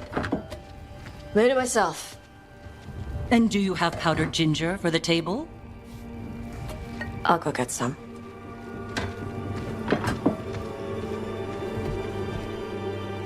You are not good enough for my child. I haven't heard any complaints. You are emotionally sloppy and lack the resolve she needs. You will only bring her pain. I think Or right I there can should be make good Tosh- right now. Yeah. No, sorry. I think... Sorry. Oh, sorry. Like, I want to get to the point where she brings up, like, the mother brings up that term, Yeah, right here. Let's go right here. So it's about a minute and 37 seconds in, I think. Yeah, Akun Thalak. That's what I think. The ginger? Yeah. Like, that's really what that's... Like, again, the issue here isn't so much that Tosh is coming out, because, yay, have a non-binary character. That's perfectly fine, Yeah, 100%. I think the problem is, again, and this is a problem I have with the Veilguard's writing, not in this scene specifically, but in a lot of the game entirely. I feel like a lot of it does break and contradict the way the lore has been built up to the series. That's a fair point. But also, the writing's very flat. The characters say exactly what they mean, when a lot of good writing sometimes doesn't always show that. Like, usually there's more layers to what the characters are saying. Yeah, I'm like reminded of that one Futurama scene. You can't have characters say what they're feeling. Yeah. That makes me angry. Exactly. Like, it's very surface level. And like the problem becomes the way it's executed is very sloppy and it's very frustrating. But like, I also think that I get why people want a scene like this, because it is very important. In terms of characters who are different and diverse showing up. I just think the writing is sloppy, and I think a lot has to do with how they fired most of the writing staff midway through the game, and they kind of rushed the production of it. But the writing, the problem is not that the character's non-binary at all. And I feel a lot of people just pointed to that as an easy example. The problem is the writing sucks, which has nothing to do with the politics. It's really the execution of it too, and I think it's because they're trying, and I think it's also because like the modern day language that's being used. Because if it was just because this is a fantasy world, you'd think they would have like different terms for this sort of thing. You know what I mean? Because they did have something like that. What the mother was saying. I don't mind that it's a more contemporary language. That doesn't bother me too much. The problem I have, because there's work that does incorporate more contemporary language to communicate ideas to a contemporary audience. Again, we are the audience, ultimately has to communicate things clearly to us. And I can see someone going, well, if you make it more flowery, you make it more elaborate, you kind of maybe you don't make it clear that the character's non-binary. I can see that argument too. My issue with it is, go ahead. I'm sorry. No, go ahead. No. I'm cutting you off. You get to you go ahead. Fair enough. I got you there. This is the problem with people who are too polite with each other. They keep apologizing for nonsense. I apologize to chairs too. I bump into them. It's awful. No, so the what do you mean, step ladders? Oh yeah, well, step ladders, exactly. my issue with this is it's just very flatly written. Like, it's very, I am this. Oh, I don't like that. You are not good enough for my daughter. It's very much like I have this expectation placed on me. Therefore, this is different now. Let's disagree. I think we were at the time scenes. Yeah. I think we were at the different points in the thing. I agree. It's like, it's like, it's like, and again, the problem becomes. Oh, yeah. Someone told me this is the game Lily Orchard likes. Is that true? That is, it is the one she dislikes the least. Is a better way of putting it. Oh frick! I don't think she likes any of them, but she also barely played any of them. She played them just to piss off Sai. Like, she had never played any of these games before. She just played it just to piss off Sai because she likes it. But again, like, the problem is the writing is flat, and that's the issue too that sucks. It's that, when you look at like a game like this, where there's a clear problem with it, like that's not. People point out to the non-binary character and go, "That's the problem right there. That's the reason why this game's not working." But the reality is, the whole game is written like that. This is just a scene where they're talking about a delicate matter in the most transparent way, and like a coming out scene should be. It should hurt a little bit, There should be a little bit of pain in that, a little bit of embarrassment, a little bit of fear. I think the problem is it's inauthentic. I think a non-binary character a non-binary author should have written that scene and kind of. Wasn't the lead developer on this non-binary? You correct me if I'm wrong. Oh, you might be right. I'm not positive, but I think like. I think she was head of The Sims too. I think she was head of The Sims before she got this job. That could make sense. Again, I could be wrong on this, so don't quote me on that. That's valid. And again, people, this game changed hands a few times. So I feel like, in terms of who was working on it, so I feel like even saying, "Oh, this one person was in charge of it," like, well, yeah, but like, how many people did the fine tuning? Like, I can see Like, if I can give my thoughts on this, like, again, the problem isn't the non-binary person or coming out. I think, like you said, it comes off I think to me it comes off more inauthentic because it feels more like this happens in real life all the time. And I'm not trying to say it doesn't. I'm pretty sure it does a lot.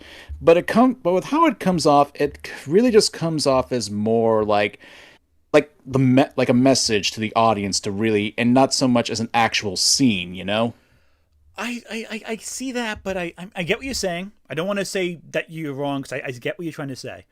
I think for me, I don't see that much of it though. I see nothing but like a very simple transition from like no, not even transition. That's the wrong word. You know what it feels like actually. It feels to me like they wanted a scene like this, and they put placeholder text in there. Mm. And this was the placeholder text that they were going to polish and make better, because they're like, listen, this writing. Yeah, because it feels like it's missing something. It feels like it's missing a lot of things. Well, it's missing the undercurrent of characterization. I think that's the big thing it's missing. It's functionally, the scene works. Functionally, it does what it's trying to do. But much like how a wrench is being used on a nail, then. Yeah, but it's just missing the polish. It needs the it needed more time in the kitchen, because the pieces are all there for a really compelling scene. But it's the mix of the performance. It's the mix of maybe, like, it feels like this was okay. First draft comes in. Here's what I want them to say. I'll come back to it later and make it more compelling. Add the characterization. Add some lore into it. It feels very first drafty is the problem. Well, that's kind of the thing when I'm talking about, like, having their own words for non-binary. I think that would have been pretty good for, like, having a lore aspect, because I can understand how someone could probably say, oh, it's performative in that regard, but I feel like at the same time, it's kind of a lose-lose situation in that regard. Like, do you stick with the in lore of this? Like what the mother said, this is what most people would refer to, like, not being, not identifying with who they were born, the gender as, with this one term, or do you just go for the modern day terminology? I feel like that's kind of a lose-lose situation. I could be off base on that, though.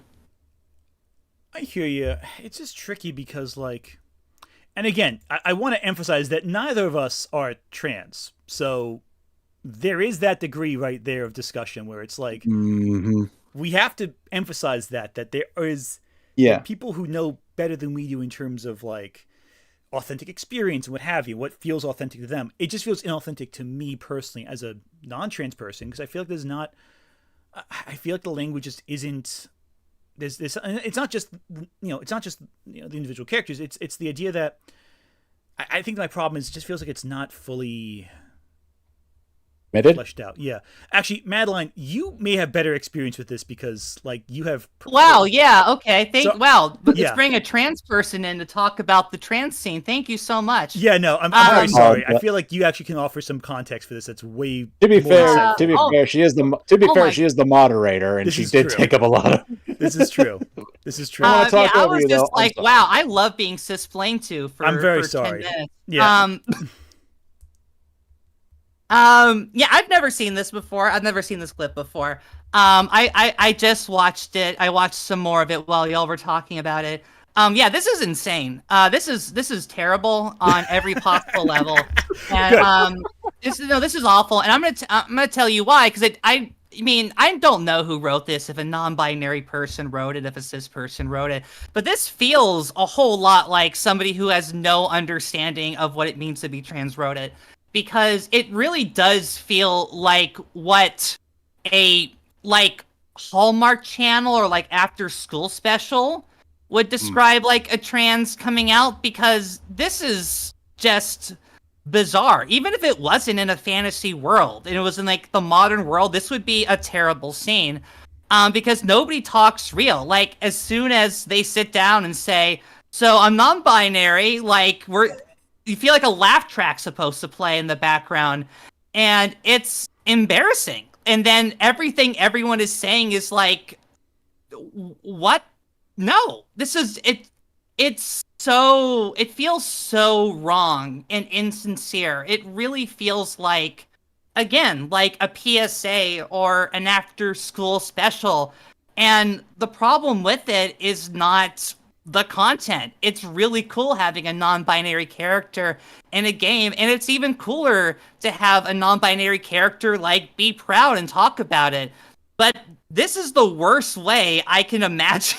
Well, no, I can imagine worse ways. But this is a very bad way of somebody coming out to anyone, because it just doesn't feel real to me. This does not feel real. This feels so scripted. And again, it's not the politics. It's not because there's a non-binary person. It's just really, really bad writing. And I think we really got to stress that, as this conversation would not be better if this character wasn't non-binary. It would still be bad because everything that's being said is so bad. Okay, glad you confirmed that, because I'm like thinking the whole time, like, this just feels inauthentic. This feels very flat. This feels I'm just one trans. I mean, other trans people may watch this and say it's great, that it totally represent them, which is also correct. Like, that's what film analysis in theory is. We all kind of have our thoughts on it. To me, this is embarrassing, but like, if somebody says I love this, and I'd be like, great, that's also really cool. I mean, if I can point out something, and I'm going to use an example that you might remember, like unhappy campers from Hell of a Boss. Like, I'm sorry, I'm going to cut you out, Ant. Sorry. No, go for it. Oh yeah, I know that one. Yeah, I know that one. Yeah, I have now I'm going to say something, and this is kind of like a telltale on me, but I also have like I have an outside perspective as well on this. I used to crossplay myself. Mm-hmm. Hell and yeah. like I would actually pass a little bit, but that was before I grew the beard and got the muscles. But anyway, I won't fault you for that. Well, I can't help it. I wanted to be manly. I mean, like really manly. When I You're grew lost, up, yeah. Anyway, I'm sorry. Now I had no problem with like Moxie basically being like that. That was the main issue. That like my friend who's transitioned from female to male. I'm not going to name them, and they're probably not watching this, but I just want to point out that they took a lot of offense to that. They thought it was like kind of, and I'm not trying to be like, oh, I'm not like, I have this one friend. Like, I actually did have this conversation with a friend about this. And they just took a lot of issue with it because it just kind of felt like really overly stereotypical of a girl right there. And they kind of didn't like that. I would say that is my problem with that sequence, is that not that I felt offended as a trans person, it just felt extremely sexist to me. Mm-hmm. And I feel, I mean, again, I have a video on my channel if you want to watch it, but I think sexism is a very it's a very big motif, a problematic motif that's throughout the entire series of Hell of a Boss. I think it's I think it's a very sexist. I also think it's a very homophobic show in a lot of ways, and I get a lot of crap for a lot of the takes I have on Hell of a Boss, even though I am probably the foremost scholar of Hell of a Boss at this point, which is hilarious to me. But like I can say about the like, for instance, well, I want to get to this point because, you know, like, it's like a lot of people assume that I would love the character of Sally Mae, but I actually think she's a terrible representation of a trans person, and I go very much in detail in my videos as to why, and I get a lot of flack for that. But it's the same thing. It's about how the character is represented and presented, and it's the same thing with like what you're talking about with the Moxie. My problem with that scene is a lot of reasons. One, it's sexist, and two, it kind of continues the narrative of Moxie being a more important developed character, while Millie being essentially the wife that supports him and not much else in that series. Like, there's a lot of other layers to why that's bad, including the reasons we're talking about. Yeah, and I'll bring you back in, Ant. I'm sorry. I just wanted to have a little talk, because you guys kind of took over for a little while. That's fair. I want the talking stick. No. Listen, I think in that case, it's absolutely fair to take the walking stick for that topic in that time. Like, and I can say this, I can talk about something because I came out as bi for a long time ago. I was kind of bullied out of the closet in that regard, but that fucking sucks that that's the case, though. I'm sorry. I mean, bullied. It happens. Like, here's the thing. Like, I'm going to point out that I don't like to talk about myself that much on my channel, except like when it comes to like some really personal experiences. But I kept my sexuality offline for quite a long time. But people kept on saying, "Oh, you can't criticize this couple of AKA Stolas and Blitz because you're cis-het," and it's like, I'm bi. I like guys and girls. Oh yeah, that always sucks though, because it's like, and again, I don't want to cut you off your story because this is, I think, relevant to what you're saying, but like, people throw that shit around all the time. Like, you can criticize something as long as you're not being a dick about it, is what I think. Yeah. Like, take, for example, like the scene we just watched in Dragonguard Veil and stuff like that. I'm not criticizing it because it's focusing on a non-binary character. I'm criticizing because the writing fucking sucks. Yeah, but some people will equate that to be like, oh, you can't do that because they like to conflate the two together. Criticize the writing, you're criticizing the concept. And that's the issue too. And you know what? One thing to add to that is there's so few legitimately non-binary characters in gaming. People like to think they did a study, I think, fairly recently, where they went over all these different games to find how many games actually featured LGBTQA characters, and it was like something like 4% of the last 5 years games featured at least one gay or bi or lesbian character in it, and it was usually just one character, and it was like a minor character. Like the exceptions stand out because they're the exceptions; they're the ones that stand out. And it's so. I would. What's up? Yeah, and I would like to ask you though, because there's always this one phrase. There are 3 types of lies: lies, damn lies, and statistics. I always have to question when someone brings up those kinds of things. Like, what kind of games are they referring to? Are we just talking like shooters? Are we talking RPGs? Because I can name because there are probably quite a few like gay characters in RPGs. And that's a fair point. Yeah, let me get the statistics so I can give you the actual. Well, I think we're also getting further away from the point. Yeah. Also, we kind of cut off Maddie here. So I'm so sorry. Yeah, go ahead, Maddie. Yeah, I mean, we're also kind of getting away from the point, like, from what you're saying about, if I complain about this scene, people will think I'm transphobic, which, I agree the scene is bad and all of that. I guess my question would be, like, why center on this scene specifically as opposed to other scenes in Dragon Age Veilguard that are probably also bad? I think everything is context, and it depends on what's happening in a current situation. That includes people and reviewers of content, Like, as we all know, like, if we say, like, I don't think this, but then make a bunch of videos saying that we kind of like this, we're giving off mixed signals. So I don't know. I'm sorry, I don't know your content, so I can't say what your content is. I'm sorry. I have subscribed to you now, Manga, but I think it is a little, for me, it is like, there's a lot of stuff we can be talking about. Why are we talking about this? I think it is important as a creator to be like, I am not saying this scene is bad because of the transphobia, or at least saying like, I'm not a trans, like, I'll talk about things that are outside of my depth. I'll talk about a scene featuring marginalized people, and I'll be like, I am not connected with this, so please understand all of that.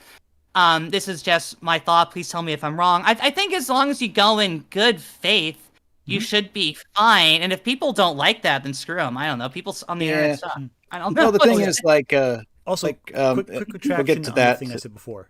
Quick clarification. Turned out it was a Jacob Geller video that had said that. They went through a very specific process that changes how I'm going to discard it. It was games that had the LGBTQA tag on Steam specifically. So very specific thing. So I think that might be yeah, I agree. I think that might be a little bit of a, I don't know. I feel kind of weird about using that right there because that discounts quite. Not to mention, not every game is going to list like LGBTQ if they feature a character like that, because they probably won't be the focus, or they probably like maybe even like RPGs. Because I remember like, shoot, I'm blanking out on an example because I remember there being like a few gay characters back when I grew up. Or you could probably, like, I know some people like to consider Cloud Strife to be an LGBTQ icon because of the the cross-dressing one scene. We're so desperate. We have none. We have to just take cis people, unfortunately, cis straight people, yeah, make them gay because we don't get gay characters. We just don't get that. And also the thing also becomes like, and the other factor is too, even using that statistic as an example, that's a good overhead kind of eclectic way of saying, not eclectic, a good like quick way of looking. Okay, here's the games that market themselves as queer, which is different from saying games that feature queer characters in them. It's not a useful statistic to include in this discussion. We'll take that out of the record. But it's interesting, but it's not it's what it is. It's not smoking gun that you really need in this kind of discussion. I will say that. Yeah. I think you could just ask how many trans characters can you name? I don't think I even can use all of my 10 fingers to answer that question. Like, it doesn't matter if we're arguing 4% or 5% or 6%. Like, it's a disgustingly low number, whatever that number is. And it'd be weird to say that it's not a low number because we all play video games. We don't see it. Exactly. Like, don't get me wrong. I'm not like, I'm gonna be honest. Like, I am working on a game right now. I told Anthony about this. Like, I'm working on it. And I do have a non-binary character in it. Like, Oh, hell yeah. there's gonna like they're gonna be like a bit of a rival character because it's a Pokemon-esque game. Like they're gonna be the fourth rival and such.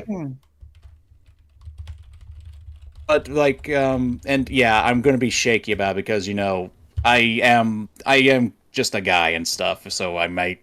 But I'm going to try my best. I even had like a couple consultants who are non-binary, and I got people who are going to help me with that. But I think getting back to the topic at hand, like I'm not disagreeing that there needs to be more characters like this. I think they just need to have better writing. That's the biggest issue I think we all can agree upon right here, I think the question also becomes, what do we define as better? I think what we need to do is talk about character writing. Yeah. I think better than Veilguard at least. Yeah, and it feels it just feels like this game is like being. It feels like this game was rushed, is what it is. It feels like the writing was rushed. It feels like the development was rushed. It feels like the discussion is rushed, and the problem ultimately is if we talk about. I think the other issue too is that if we take. Like, if we look at, like, I'm trying to find the right words for this. If we take the writing in question and we kind of take a step back and go, okay, hang on a second here. What's the problem here? It's not the characterization. It's not the fact that the character is non-binary. It's not the character. It's not nothing political is being mentioned. It's just the writing isn't that good. But a lot of people just point and go, this is the bad thing. The fact that the character is non-binary is a bad thing. Like, no, it's not. It's that the game had all these development problems and the writing wasn't fully fleshed out. That's the issue. It's this bad writing. It's not well done. So what do we need to do? Well, we need better character writing. We need better, more emotional maturity to the writing, but like, actually have the game be developed properly. Yeah, be developed properly with a singular vision from start to finish, which is impossible for games nowadays because everything gets restarted from the executive meddling. But, like, I think the problem is that people, they look at it and they go, okay, here's the one problem, and they just kind of stop there, and it's not good. I don't know. It gets very messy. Especially when people's identities are being discussed, Yeah, go ahead, moderator. Yeah, You're allowed to talk. Go for it. Yeah, here's something that I've been thinking about. It really, and I want you to know, Common, I am saying this in good faith. I am not meaning this as some kind of gotcha or some bad statement. I am just being honest with my feelings on this. I like intention and like how this information is being presented by us, the people talking about the art, is also important. For instance, in this conversation, we were talking about politics and media and how I think everything is political and all this stuff, and you were disagreeing, which is you're right. That's absolutely fine for you to disagree. And then saying, well, here's an example. And they're like, well, here's a video I want to talk about related to that.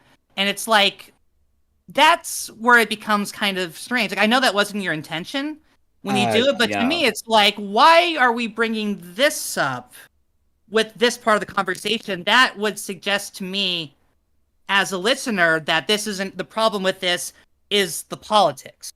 Like for me, do you understand what I'm saying? Again, I don't believe you intended to do that at all, but like that. No. It's more of like awkward timing on my end, which I will fully admit. Yeah. So I think that's, thank you for saying that, because like we can talk about bad writing. It's just for me to go from like everything is political, there's too much political or preaching, and showing a clip like this, it's pretty easy to come across with, oh, you think the problem is that there is a non-binary character coming out. And I know that's not your intention, but that could be the takeaway. Well, I would agree with that, except, we kind of did establish that I didn't have issues with that, and I tried to make that clear, but again, I'm trying to be respectful here on that and not trying to start a fist fight. That's the last thing I want to do here, And again, I'm not trying to like call you out like a gotcha or anything. I just am saying, like, it felt weird to me to be like, to watch this scene knowing what we were talking about prior. It's like the two things kind of happening together, I guess, is because nothing happens in a vacuum, even talking, unfortunately.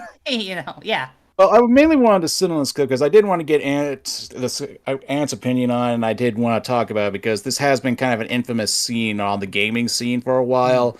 And I thought, like, when we were getting to politics, I thought this would be a good way to talk about, like, it's not so much the political aspects that's the issue here. It's more along the writing. And I can agree that I could have done this a lot better. I could have placed this a lot better, but it's like we were kind of going off in so many directions, and there were, and I'm not trying to be mean or anything, there were a lot of like rants and ravings going on, and I just wanted to get in there before like it gets too hot for me to, because I'm starting to get really overheated in this room right now. Oh my goodness! Yeah. Peace. I know that wasn't peace. my intention when I said all of that stuff. This is No. I know that. Yeah. I'm just trying to point out that I just wanted to make sure we had this clip in the video and talk about it before it got too far off. You know. Absolutely. Yeah, and I think also what's worth pointing out is that it's, you know, I don't know. I'm just repeating myself at this point. Yeah, I always say what I have to say. Sorry, Madeline, I cut you off there. No, I mean that was kind of it. But like I actually forgot what I was going to say. Never mind. Oh no. Yeah, I'm just slightly distracted because I'm seeing in my chat it's a lot of. Oh, chat is arguing. on fire, which is, I think it's its own argument. Yeah, because it looks like chat has been destroyed on both on kind of both sides since this, but especially Ant's side, unfortunately. Yeah, unfortunately, Jazzy and Sai started. look like they want to kill each other, and that's not great. Hey, that kind of shows. I am so sorry. I did not mean to start a war in your chat. It just looks completely like it started on its own. I don't think either of us had anything to do with this. No, it's fine, but it shows that what we're talking about is like important to kind of stress. Like, you know, these aren't just like questions of semantics. It is like important to know what we are talking about. And, you know, it is important to understand that while saying I don't like games shouldn't have politics, or I don't like politics in gaming, we should take everything on good faith, but we also can't ignore that it is a dog whistle for a lot of people. You know, you kind of have to play that game, and you kind of have to. That's it right there. I think Yeah. a lot of people. Oh, sorry, cut you off there. Yeah, let me talk this time. No, right go here. for it. Sorry. Because, like, throughout this conversation, I feel like I've established that I'm an open-minded person in this regard, and I understand sometimes it's a roll of the dice. You might get someone like me, and you might get someone who's willing, like, no, I do not like them non-binary hoes. And you might get one of those, like, I don't even know what that accent was. I apologize for that. That sounds like a Louis Armstrong crossed with a Belgian frog. I'm really happy about that. I don't know where that came from. Sorry about that. I don't know what you're talking about there, boy. All right, I'll go for it. I'm sorry. I'm horrible. I am horrible. That was terrible. But please keep going. But no, my point is, like, yeah, personally speaking, I feel like, yeah, you take a roll of the dice, but I feel like it's better to have, like, some more, feel like it's more like glass half full, glass half empty in that regard. Because unless a person has, like, a real good track record of saying crazy shit, like, say, a Lily Orchard or a Synthetic Man, I feel like when you talk to someone about these topics, it's good to at least consider that, one, maybe they're coming from just a misinformed way, they're not trying to be mean, maybe they're just ignorant, or maybe they have good intentions but are just an awkward guy like I am sometimes. And I feel like that's necessary for conversations to go, because otherwise it just kind of evolves into like an internet slap fight and no one really wins after that, you know? I think to an extent too... Oh, I'm sorry. Well, I think the conversation has to go. Like, if somebody says, I don't like games that have politics, the next question has to be, what are the politics you're talking about? Because the statement itself can unfortunately just kind of be like a post and leave statement. Like, I just don't like politics, and then you leave, and it's like, well, what do you mean? Politics is everything. You have to be a little bit more specific, and you can't just assume I know what you mean when you say, I don't like the politics in this game.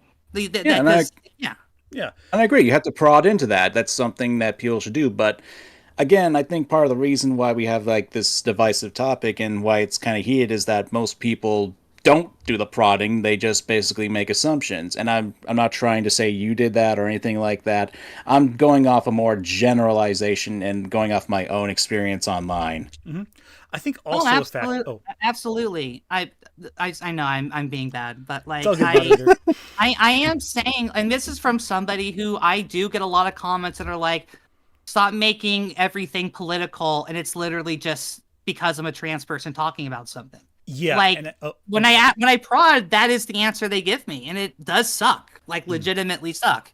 Yeah. You know what you should say in response to that? What? I'm going to be your next congresswoman then. I should run for president. I legally can now. I'm 35, so I can run for president. There we go. That's how you do it. Go for Madeline. If you're getting too political, then get into politics and change them on the inside. Politics in my YouTube stream, it's more likely than you think. Mm-hmm. I think one factor too, and I see this also in terms of discussion too.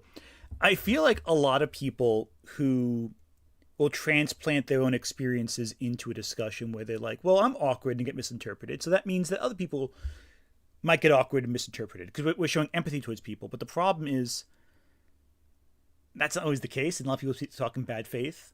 And it's like when we say like all work is political and I don't like politics, a lot of the people, 9 out of 10 times, they're talking about someone's existence. And I think the trick is not necessarily to wait for them to drop a racist slur, but take a look at the context in which they're saying it.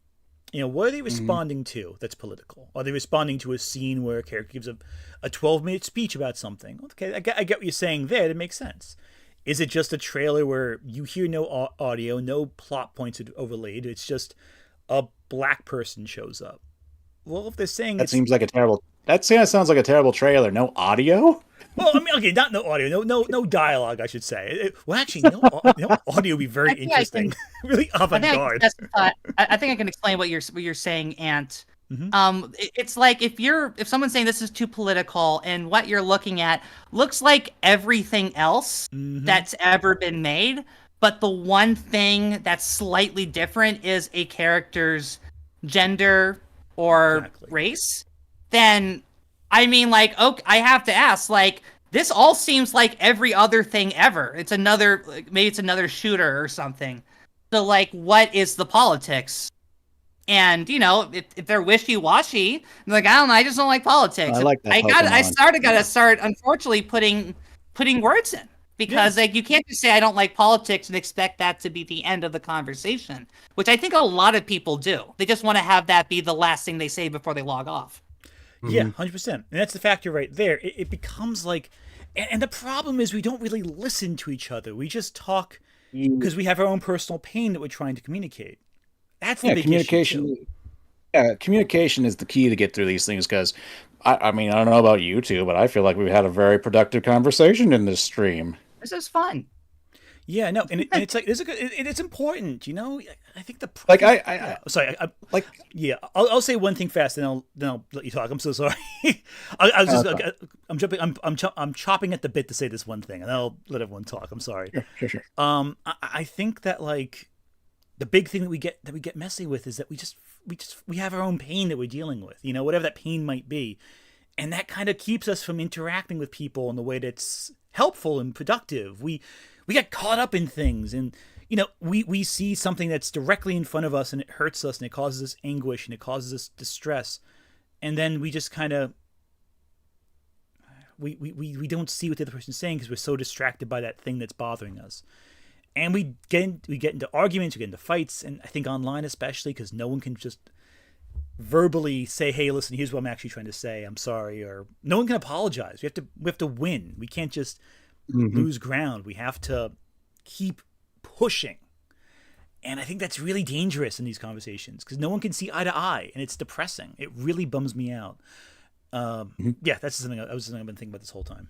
Sorry. Okay, I gotta say one thing about that little speech. I was imagining like that one South Park theme song whenever Stan gives the moral, the sad melody in the background. Yeah, today. In fact, if we just give you like that little beanie, you might actually pull off a good Stan. I'll accept that. And you had your fun. My turn. Yeah, go for it. And I do want to say that if I have been insensitive in this, I don't feel like I have, but I can't tell sometimes because, I consider myself to be an idiot, like a smart idiot sometimes, but still an idiot. And I do want to apologize if I came off as insensitive to either of you. I do apologize if I came off that way. I don't think you came off as You that. really didn't. Not you weren't. No, you were fine to me. And this is not about. I'm just thinking that a lot of us, like, we kind of all just say and make mistakes because we all have internalized biases. Like, Yeah. nobody, everyone has the fascist in their head, as Philosophy Tube says, and I Yeah. think we all have internalized. I have internalized transphobia and homophobia. That's just kind of part of being raised in America, unfortunately. Yeah. You got to unlearn a lot of things. But I don't think you did anything particularly like bad in this stream. No, No, you I think were you pretty did It's normal. great. like I don't know. I've always been like kind of hypercritical in my regard with that. It's like sometimes I like to think that I do good, but at the same time, it's you got that little voice in the head that says you screwed up, Common. You done screwed up again. I don't think you screwed Well, up anything. I So you're totally suffer doing from fine. very extreme anxiety, which I take meds for, so I'm all with you on Yeah. that. It's, Yeah, I'm it's totally not so with much you on that. anxiety. It's that I've kind of had like a mental condition for a long time caused by heat stroke and almost getting run over by a truck. Oh my god. Oh, And that's also, not great. I've That's not been great. struck by light. Also, I've been struck by lightning twice.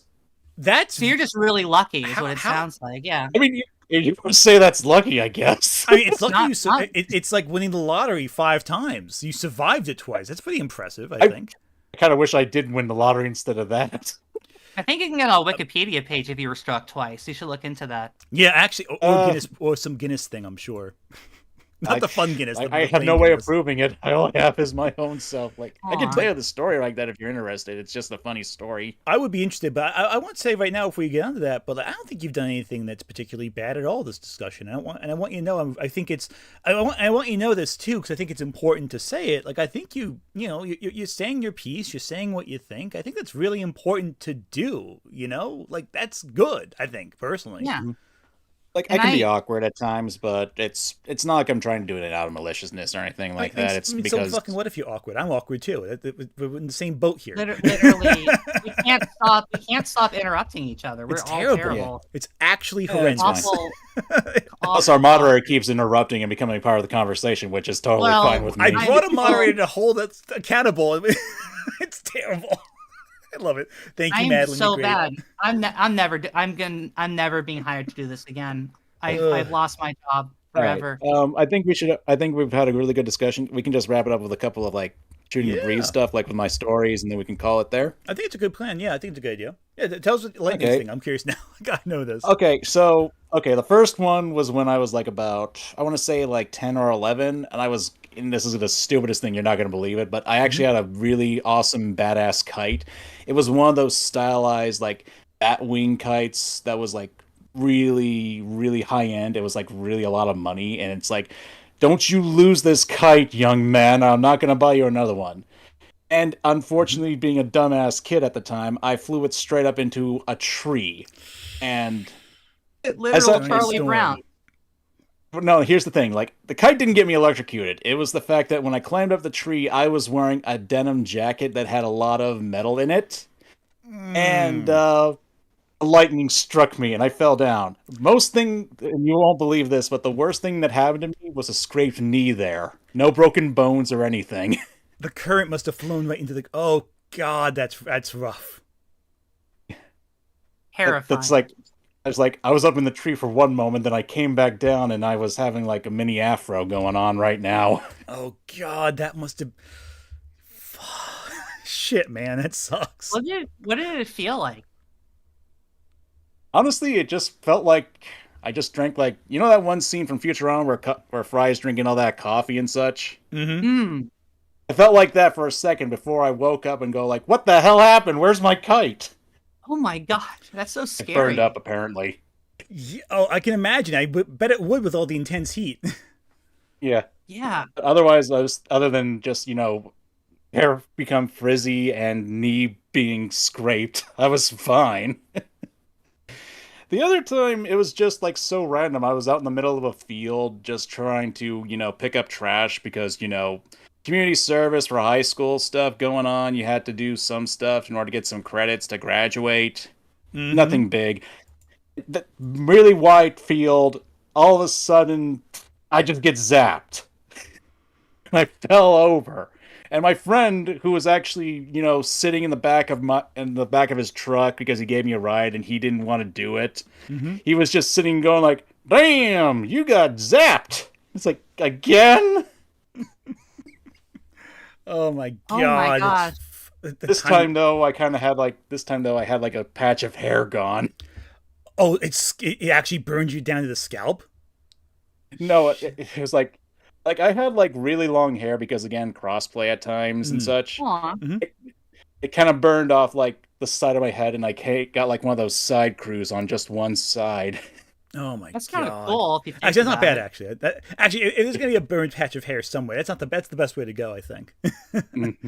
Anyway, It did destroy my leather jacket there though. that's actually the worst part of the story so far. The fact that the leather jacket was destroyed. I don't know Maybe go how back, but I really have no idea why I got struck by lightning there. I guess it was just like a freak thing, and I was just the tallest thing in the field. I didn't have actually, that might anything of be it metal right on me. there.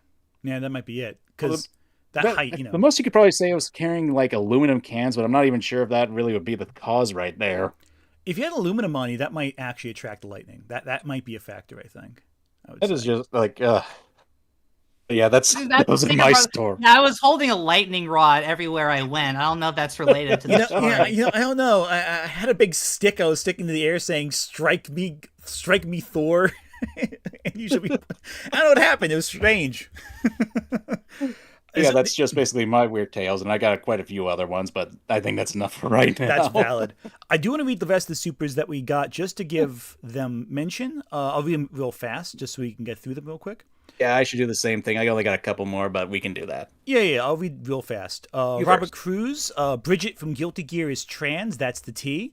That is certainly some tea that has made my We first. love that. We love it for her. As a, There's also Poison, too, from, I think, Final Fight? yeah, Final Fight as well. That's a good example. Bridget's great. I love Bridget as a character. She's fantastic. Poison's a great character. Poison's canon as trans is unfortunately a little know. not centered. I would love for it to be true, but it is unfortunately one of those translation things between two separate organizations that are just saying meh. So believe what you want, and it's all correct. I always love. There's also she's Vivian every, from, every Vivian- gender, cis and trans, all of it. Yeah. There's Vivian from Paper Mario. That too. Vivian's Yeah. canon. There was a story that one of the people who worked on Metroid said Samus was trans, but it turned out to be a poorly translated sexist joke that did not translate very well across borders. It's like Birdo, right? Like they made the same joke about Birdo in the Japanese text. So which sucks because it's like, jokes from one language do not translate very well in another. So it's like, oh, they're being deadly serious. Like, no, that's a joke for very bad reasons, but it's a joke. and again, sucks, there's cultural things going on too, that cultural stuff. Yeah, and again, not that we were just as bad back then. So it's don't forget there was a lot of hate crimes in the 80s. So I'm not gonna and today Most of them are going on. Most of them are hairstyles that didn't deserve to be there. We were assaulted by hairstyles. That's very true, but also actual. Some were pretty iconic. NGL. Yeah, like the mullet. Oh God, I almost got into a car accident with a guy with a mullet. It was horrendous. Anyway, Joe Dirt. What was it? Joe Dirt. Oh God, Joe Dirt did attack my car. That's true. He rammed the side of my car. He sideswiped me. All right, real quick with super chats. Sai, thank you for super chat. What people mean by keep politics out is they don't want to be preached at to. Some people view entertainment as a way to impart their worldview, like Christian films, and it's obnoxious. I know this is the conversation. I think this is the comment that probably started the whole discussion in the comments. I won't elaborate too much more on it, but I will say that I feel like there is a right and a wrong way to incorporate messaging and storytelling, and I think it's a matter of writing, not the message that they're talking about or the ideas they're presenting. It's entirely execution, which we just discussed. It's why we have the term. It's why we have the term preachy. Yeah, like that's what it is. There's a right and a wrong way to do everything in fiction. The moment that the story comes to a screeching halt, you get close to maybe reconsidering how it's going in terms of, are the characters growing? Is action happening? Is the plot moving forward? Is something about the themes happening here? But it sometimes works. I think the Great Dictator is a great example. The plot totally stops for like 4 minutes as one of the best speeches of all time happens. So it could go any direction. You know, it's not always a bad thing. By the way, Maddie, do you want? Oh, sorry, Maddie, do you want to see that character I told you about? The one I'm making? Yeah. yeah. Cool. Send it I feel to like me. I feel like Aaron can keep reading, and I'll send that to you. All right, sounds good. Yeah, I might as well because there's a few I gotta get through here. We got a bit. There you Yeah. go. Yeah, by Chiappiodera, I will make my own cyberpunk then, with magical girls and swords and other stuff. That sounds like a line from Futurama there. Yeah, it is. Yeah, with booze and hookers. All right, and blackjack. The guy 493. Personally, I've always preferred to say that everything is about something. That's very true. Everything is about something. That is an accurate statement there. It is definitely true. Adrian Parchman. My problem is that I have a mob mentality / follower personality. That how I got into the Star Wars sequel trilogy hate and CD Cal's cult of personality. Yeah, that's fair. Mob mentality, cult of personality, and what I recommend is thinking for yourself, trying to form your opinions, thinking about why you follow certain opinions. And if you do that, you'll think for yourself, you develop. I don't want anyone to feel like they're in my cult. I want them to feel like they're here because they enjoy my work. But I don't want anyone to feel like they're being, led by a cult leader. Because I'm really bad at that. That usually ends in not so great stuff. Question everything. I question Ant all the time. You do. I get mad at Ant and everyone. Critical thinking is just being like, why is something like this? Don't assume things for granted. Yeah. Be a postmodernist like me. There's multiple truths. Hundreds. 100 trillion. Only 100. There's only 100 truths. I'm sorry. I should have started. Just one. and you own 99% of them secretly. Yes, they're all. Yeah, I'm correct. Terminal Sandy, thank you for Super Chat. There's nothing wrong politics and media, even when you don't agree with politics, so long as the politics don't detract from the narrative. Otherwise, you might as well make a political speech. That's very true. Sometimes, and again, this goes with like politics, not identity. We're talking like, politics, the actual word itself. Yeah, politics. We're talking like Manchurian candidate politics here. We're talking like great dictator politics here. We're not talking the gay person is talking. Not that. I mean, I would say just anytime something is clunky, like I'm just now remembering the love speech from Interstellar. Oh God, as like just one of the strangest moments. And it's not political. It's just a very, very Weird. dumb, overlong statement that, so it doesn't even have to be political. It can just be a preachy, just nothing. Yeah. If the movie stops to talk about the themes and message, what ends up happening is that message that should be intrinsic is now struggling with everything. It's telling versus showing, right? Oh yeah, exactly. There you go. Telling versus showing, exactly. Also, hot take. I'm not a big fan of Interstellar. I don't think it's very good. Oh, I don't like it. I don't like it either. I think it's pretty bad. Manga, what do you think of Interstellar? Have you ever hot takes on that? I'm sorry, I got a lot on my plate. I haven't even seen it. My apologies. That's valid. That's cool. You're probably better off. You're not missing anything. I wouldn't say it's like a thing you have to see. I'm very lukewarm on it. I dropped off Chris Nolan after Dark Knight. And even Dark Knight, I've kind of reevaluated a little bit. I liked Oppenheimer though. That was okay. I still gotta see it. That's Oppenheimer, Barbie, the combination that came out that one weekend. Yeah, and then everyone agreed Barbie was better. I feel like, right? Barbie's good. Great. I love Barbie. Barbie's really good. All right. Pact 1558. I'm sure a bunch of Oppenheimer fans are like, he doesn't do fucking good Oppenheimer. Like, I get it. It's a good movie, but like. If you want to voice that complaint to Ant about that, just give me some super chats and I'll gladly read them off and I'll insult Ant for you and during that. Just give me money and I'll do that for you. If you want to insult me, super chat MangaKamen. I get none of these super chats. There you go. Thumbs up emoji. Okay, let me get to these quickly because we're going to be here all day otherwise. Pack 1558, thanks for chat. Frostpunk 2 takes politics to its very extremes. It's about the nature of extremism, bigotry, and the nature of political machine. It wouldn't be the same without the politics, and it would lose its message. Yeah, some stories like that, anything punk, politics are built in. You need that because that's the entire point of punk. Punk is anti-establishment. It is. You can't make a non-political punk. It's like it defeats the purpose of what punk is, which is to say sticking it to the man. Baichi Epiodera, people who shut down constructive criticism by calling someone racist / homophobic / etc. It's not the thing to do. Yeah, I think sometimes you can shut down comments for being racist when they're racist, but let's make sure. Let's just make sure we're not jumping the gun. I think is a good rule of thumb in general. But if they are being racist, then fuck them. You know, But if they are, Terminal Sanity, thank you, Super Chat. Also, if you don't like a piece of art / media because of its politics, you don't have to like it or engage with it. Yeah, you can watch anything else or play anything else. It's fine. The Wave Runners, thank you, Super Chat. One of Balaltro's best cards, the Hanging Chad, is a reference to the 2000 U.S. election, so you can't even fully escape real-life politics there, too. That's a fair point. The Hanging Chad is political. There you go. Nut the Butter, thank you, Super Chat. When you think about it, Ruby Gloom is political. Yeah, that might be the case. The Guy 493, everyone in Veilguard speaks in therapy speak, and that's also a problem. I don't think everyone should be that articulate. Some people should just be dumb, and it's great. Like Iron Bull, the best character in Dragon Age, but that's a conversation we'll have for another day. Sai, most of the Veilguard writers of the series were veterans. This has nothing to do with meddling. This just had to be the meddling. Yeah, that's fair too. I think they also restarted a lot of times. Adrian Parchman, Dustborn, that's fair. The Wave Runners, I just lost my face here. The Wave Runners, thank you again. I do want to bring up that Tetsuya Nomura has done guest designs for the 2 games now that are super heavily implied to be gay, Gaia in Final Fantasy XIV, and Malice in Xenoblade Chronicles 2, and they're both great. Yeah, 100% agree with that. Adrian Parchman, diverse will not help or hurt the story. It's all about execution. Agreed. Angels in Gaming.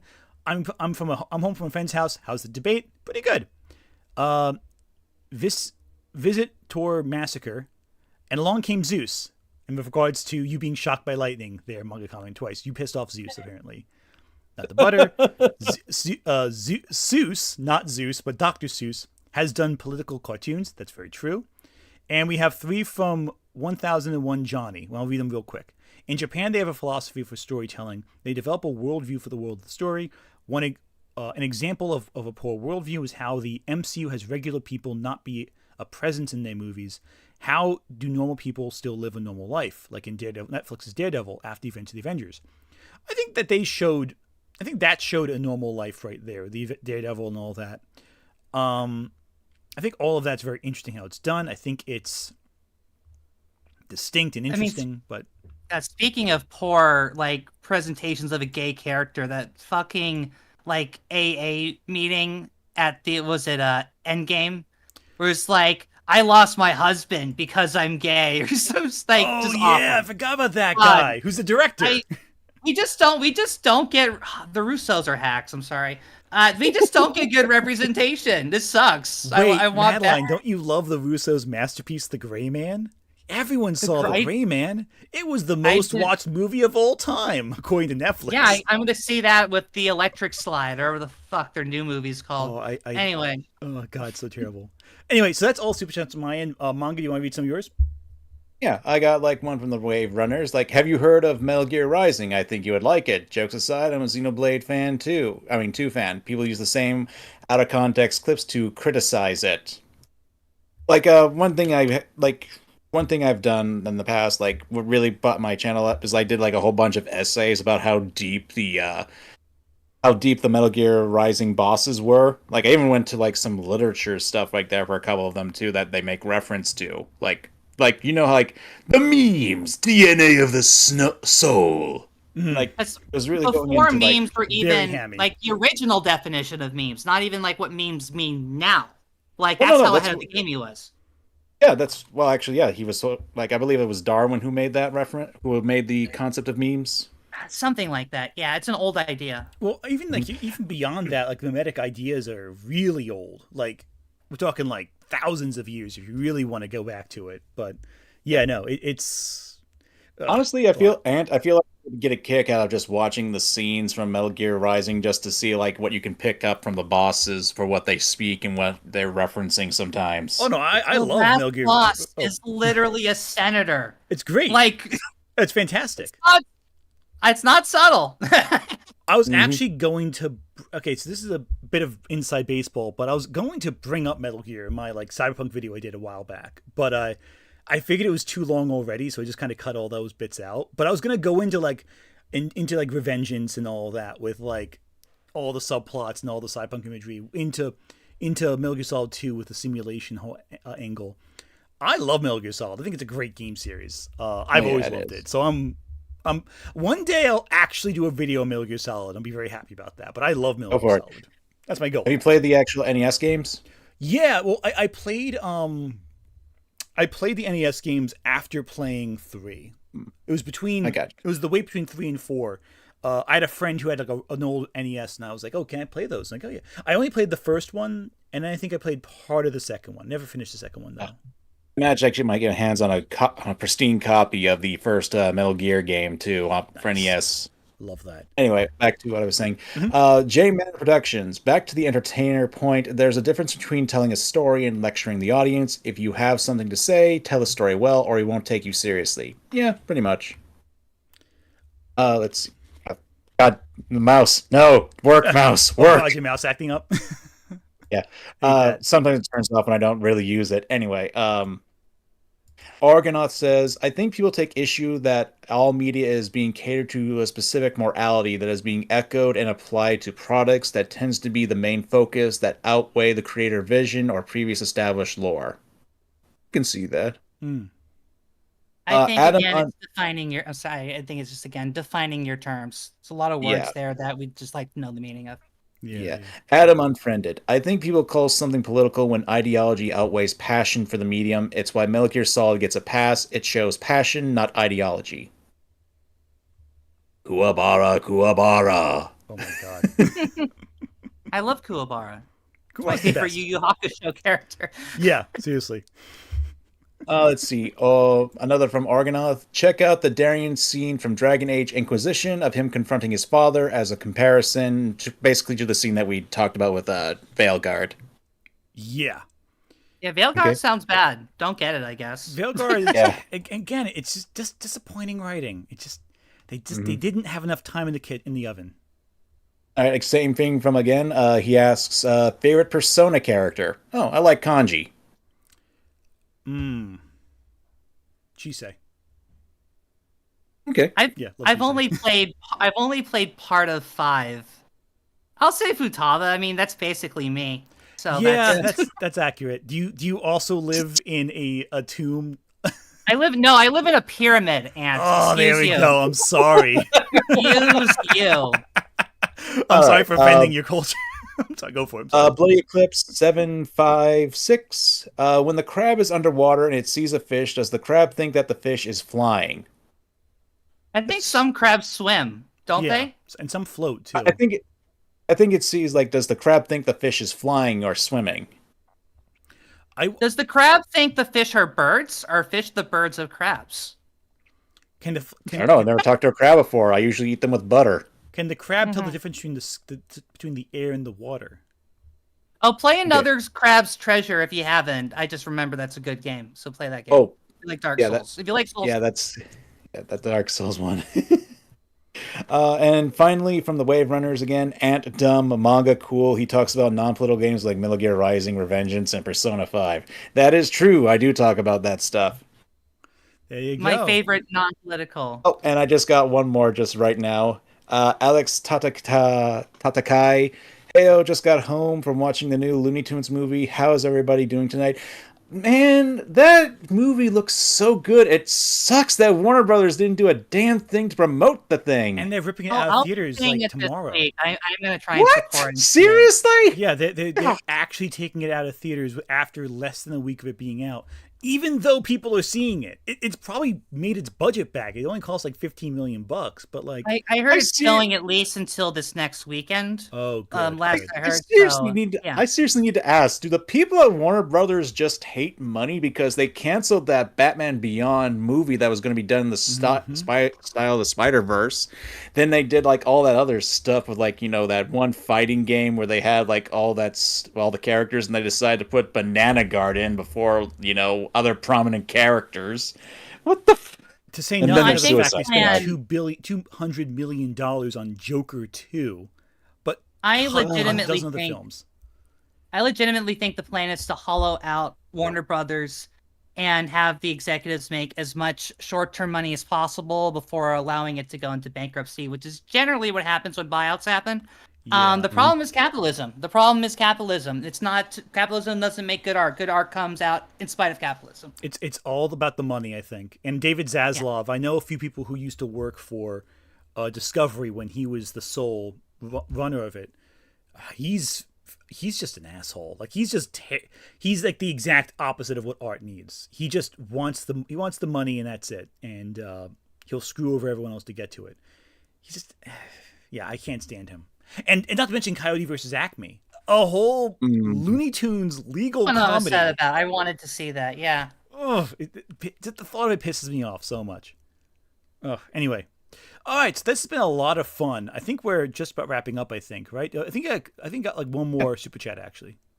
Go ahead. No, you got one. No, I read it. I did. No, you got another one. I read it too. That's funny. It's a funny one. Aw. I don't see it on there. I think it might be Wave right there. Let me double check. Let me just do the live to see that shows up there.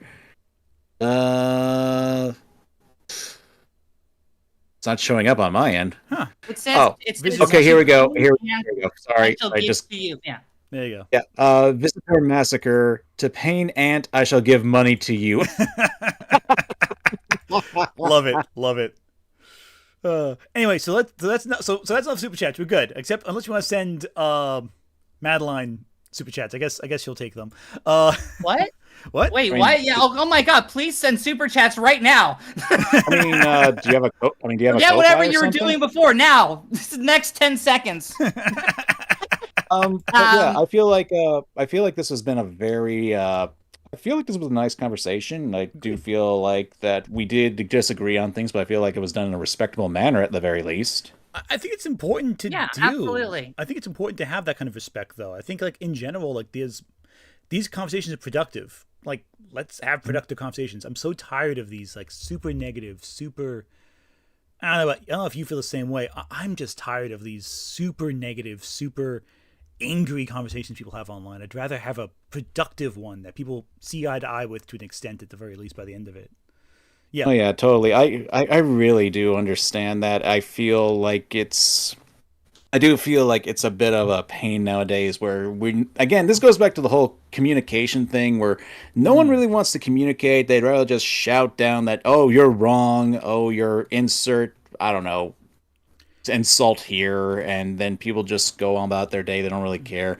And I feel like this kind of conversation is necessary because I feel like, yeah, we come from two different aisles, but at the same time, we both have our own loves of media. We just have different ideas on what that refers to, and I can respect that you have different interpretations, I have different interpretations, and that's fine. Different strokes, different folks, makes the world great. Yeah, and I think also the problem is people bring a lot of pain from their life into conversations, and it kind of blinds them. Not blinds them, that's the wrong word, but it kind of keeps us from getting where the other person's coming from in certain circumstances. I think there's I think there's a lot of passion for media, and honestly, I think a lot of people probably don't have control of their lives. I mean, it's 2025 in America and everything kind of sucks. So I think a lot of us will kind of go in and to media because it's one of the few things we can kind of decide for ourselves and have control, and that will lead to people kind of identifying, and something will become more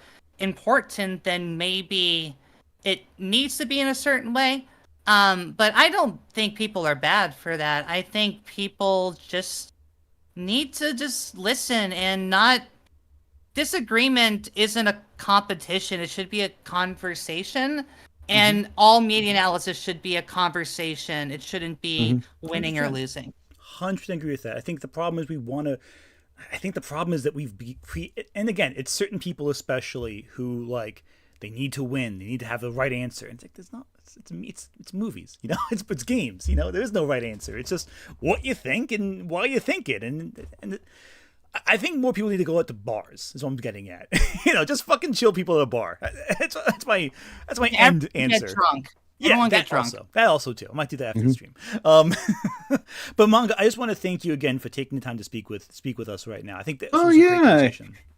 Yeah, like I had a good time, and honestly speaking, I'm gonna be honest, I was kind of flattered that you actually put me on your list. I felt like, hey, you actually took me up on my challenge, and I appreciate that. Yeah, that's what it comes down to. And I think it's like, and again, I think that the point is it's so important is there is nothing, it's not worth engaging with someone if your takes or your ideas aren't interesting to discuss, and your ideas are just interesting to discuss, and that's important.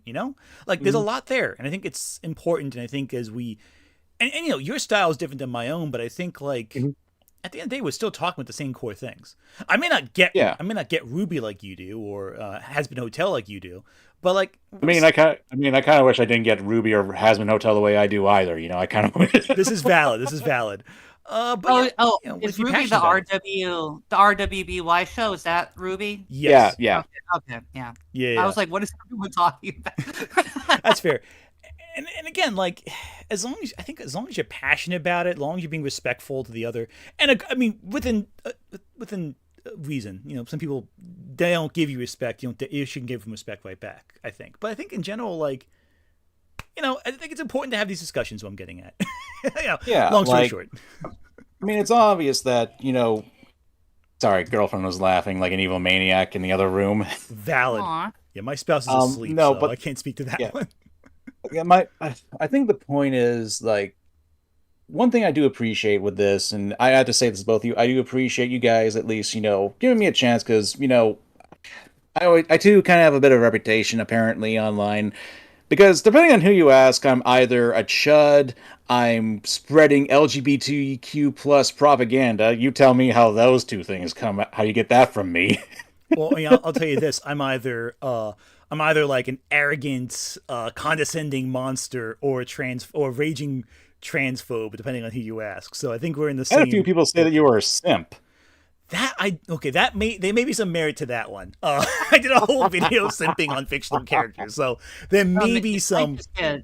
Well, actually, maybe not simp. Maybe gooner might be the more accurate terminology. Edging through this content. Edging through this content. People just call me a hater. I don't know. I just get called a hater. I'm sorry that I have opinions that I guess people don't like. I promise they're real, that I'm not just making it up to be cool or whatever you think I'm doing. I do believe everything I say. Well, I think in general what it comes down to is, if you're not in the extreme ends of a conversation, depending on how you look at the person from different angles, you have different perspectives. And I think in general, it's like, and I think I was talking to another. I was talking to a YouTuber, another YouTuber about this I think on Blue Sky, something like that, where we were both saying something to the effect of like, people just take like the thumbnail you say one time, or the headline, or the first 5 seconds of a video, and then just imagine the rest of the conversation that you say, and then they argue that, and that's the whole thing, and that's it. And I think like makes me glad. Sorry, I cut you off there. I'm so sorry. No. You were talking. I keep cutting you off. It's all good. I basically said my piece already. So what are you gonna say? I mean, it makes me glad that one of my favorite videos that I've done in the past few years is Yoshikage Kira video. And it's 100%. Like, yeah, I love talking about villains, and that's just something I hope to keep doing. It's just really good, and it's like they're kind of positive. I mean, I'm talking about evil bastards, but that's in a positive way. Yeah, it's fun. It's guys are fun. Honestly, the one thing I wish I could do more of are villain videos. I've done a few, and some of them are decent. Do it, man. No, I might just. I mean, I know my What about your favorite villain? Well, I've done that. I've done that already. Do it again. Do it better. Good point. I know my next video is probably going to be. My next video might be the Wendigoon video, which I'm nervous about because the last person online to make a Wendigoon video, it's not like that. It's not like that. It's a response to his Inferno video, which I have as a. My next video is already set up anyway. I just gotta draw a thumbnail for it. Nice. It's actually a remake of an older video I did a long time ago. Oh, nice. That's you see. Yeah. That's the thing. You've been around on the site long enough where you can go back and go like, this is a few years old. I can polish this up. With my older videos, I'm like, since I've only been on here for like less than only like a year and like a couple months, I'm like, this old video I did, I have issues with it looking back on it, but it's too early to touch it up again. I feel like I gotta let it sit for a little longer. Yeah, but at the same time, there are some videos I can't really touch ever again because, for one thing, they wouldn't be worth it. Like, I'm gonna be honest, like, I used to be a brony YouTuber and stuff like that a long time ago, and it's like, after, like, a whole lot of messes and how the community kind of just imploded in on itself, it's like, screw this, I'll become a commentator. That got me money, and then after that, it got wrapped into drama, and it's like, screw this, I don't want to get into this anymore. It's making my hair go silver at age 20. I my used to hair's be a crazy. brony. A great confusing times. I Being was a brony never, was beautiful. I was never Yep. into My Little Pony. I just don't get it. Well, that's why you're wrong. I'm actually on Common's side now. valid, but- valid. No, but like it's one I just never got it. Like I don't know. Like it never. It's No, cute. no, It's no. a cute show. It's a cute show. That's It's fair. cute. Honestly, right now, my goal is basically to convert everyone to the glory that is Kamen Rider right now, because holy shit, this current season is extremely well done. You see, that I I- feel is an easier fight because Kamen Rider has a lot going for it, especially with. Didn't and I'm behind on everything Kamen Rider. Didn't Anno do a movie with them, like a Shin Kamen Rider? Oh. Or something? Yeah. Okay, cool. That right It's like there. a retelling of the first Kamen Rider, which is actually a pretty good way to get into this, because while it does have like its own eccentricities and it does go a little fast, it's a really good introduction to the series. All right, so anyone in chat who hasn't seen any Kamen Rider, watch Anno's Kamen Rider movie. There you go. And That's your I, homework. and I think I speak for the community, the fan community, when I say it's morphin time. God. Now, that's Super Sentai's bastardized cousin of Power Rangers. Yeah, no, that's exactly. Although there was actually one Super Sentai that did use "It's Morphin Time" as their call. They did it as a my God. spoof. I love it. I love it. I love it. Tyrannosaurus. That was my at 5 years old. That was the greatest show ever made. Anyway, Mhm. So at 5 years old, you realized you wanted to transform into something other than what you currently were. honestly, you're joking, but that's another topic. It's a whole other. We made a video about Anyway. that. No, we did a video about that Actually, one- topic. We did do a video about it. I don't have. I did like I Power actually Rangers should growing- be. I actually should be leaving, so you all hang out and do your goodbyes. And it was very Yeah, nice. yeah. Thanks for letting me hang out and kind of moderate. Comment if you ever talk about Hell of a Boss again, hit me up, because I don't want to do it on my channel. But I'll I do it probably on- won't talk about it until like season 3 comes out. I'm hoping that it's good. Oh, God.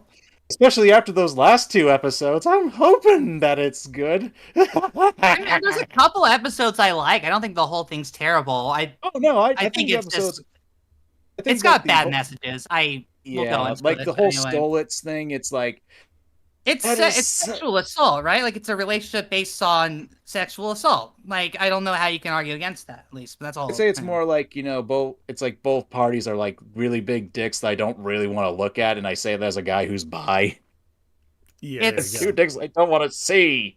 Check out my video on Hell of a Boss and my thoughts on everything we're talking about. Anyway.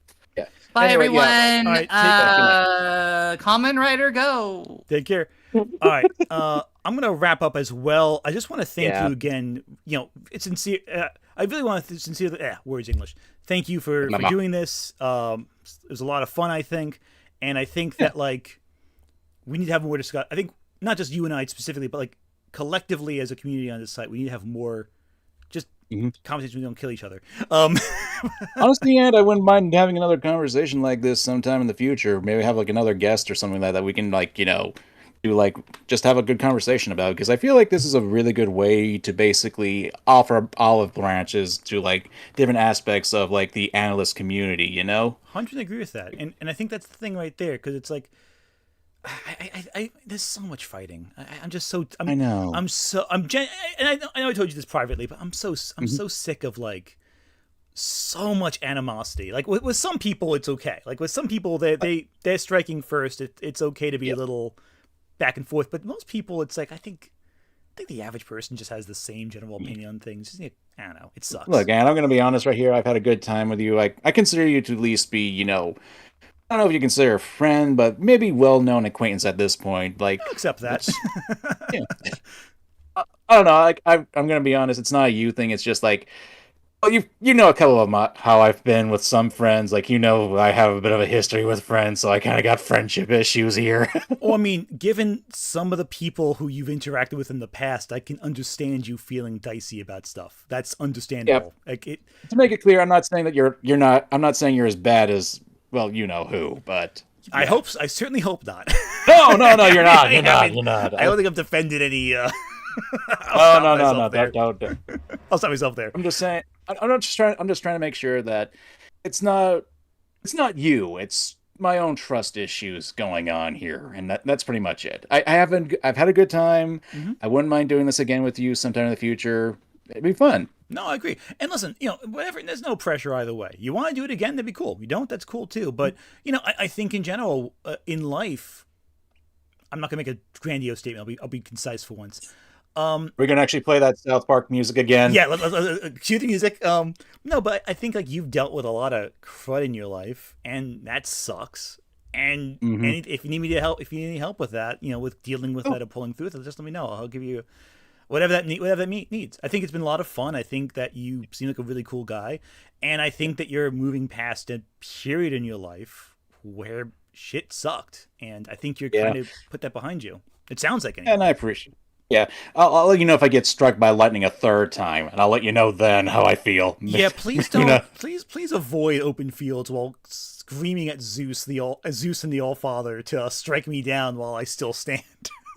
Listen. How else am I supposed to become a natural blonde other than being struck by lightning? You could just dye your hair. You don't need it to be natural. It doesn't need to be natural. All right, but all joking aside, I'll let you go right now. Right, man? Have a good one. It was nice. You have a good night, and I want to say this to my chat. Thank you guys so much. A lot of them are actually being really respectful to you, and I really appreciate that of them. Yes, my chat as well. Aside from Sai and Jazzy's Mortal Kombat death fight, guys, I'm kidding. It wasn't that bad. But aside from that, no, even with that, I think the whole conversation on all sides has been really good, from what I can tell. Yeah.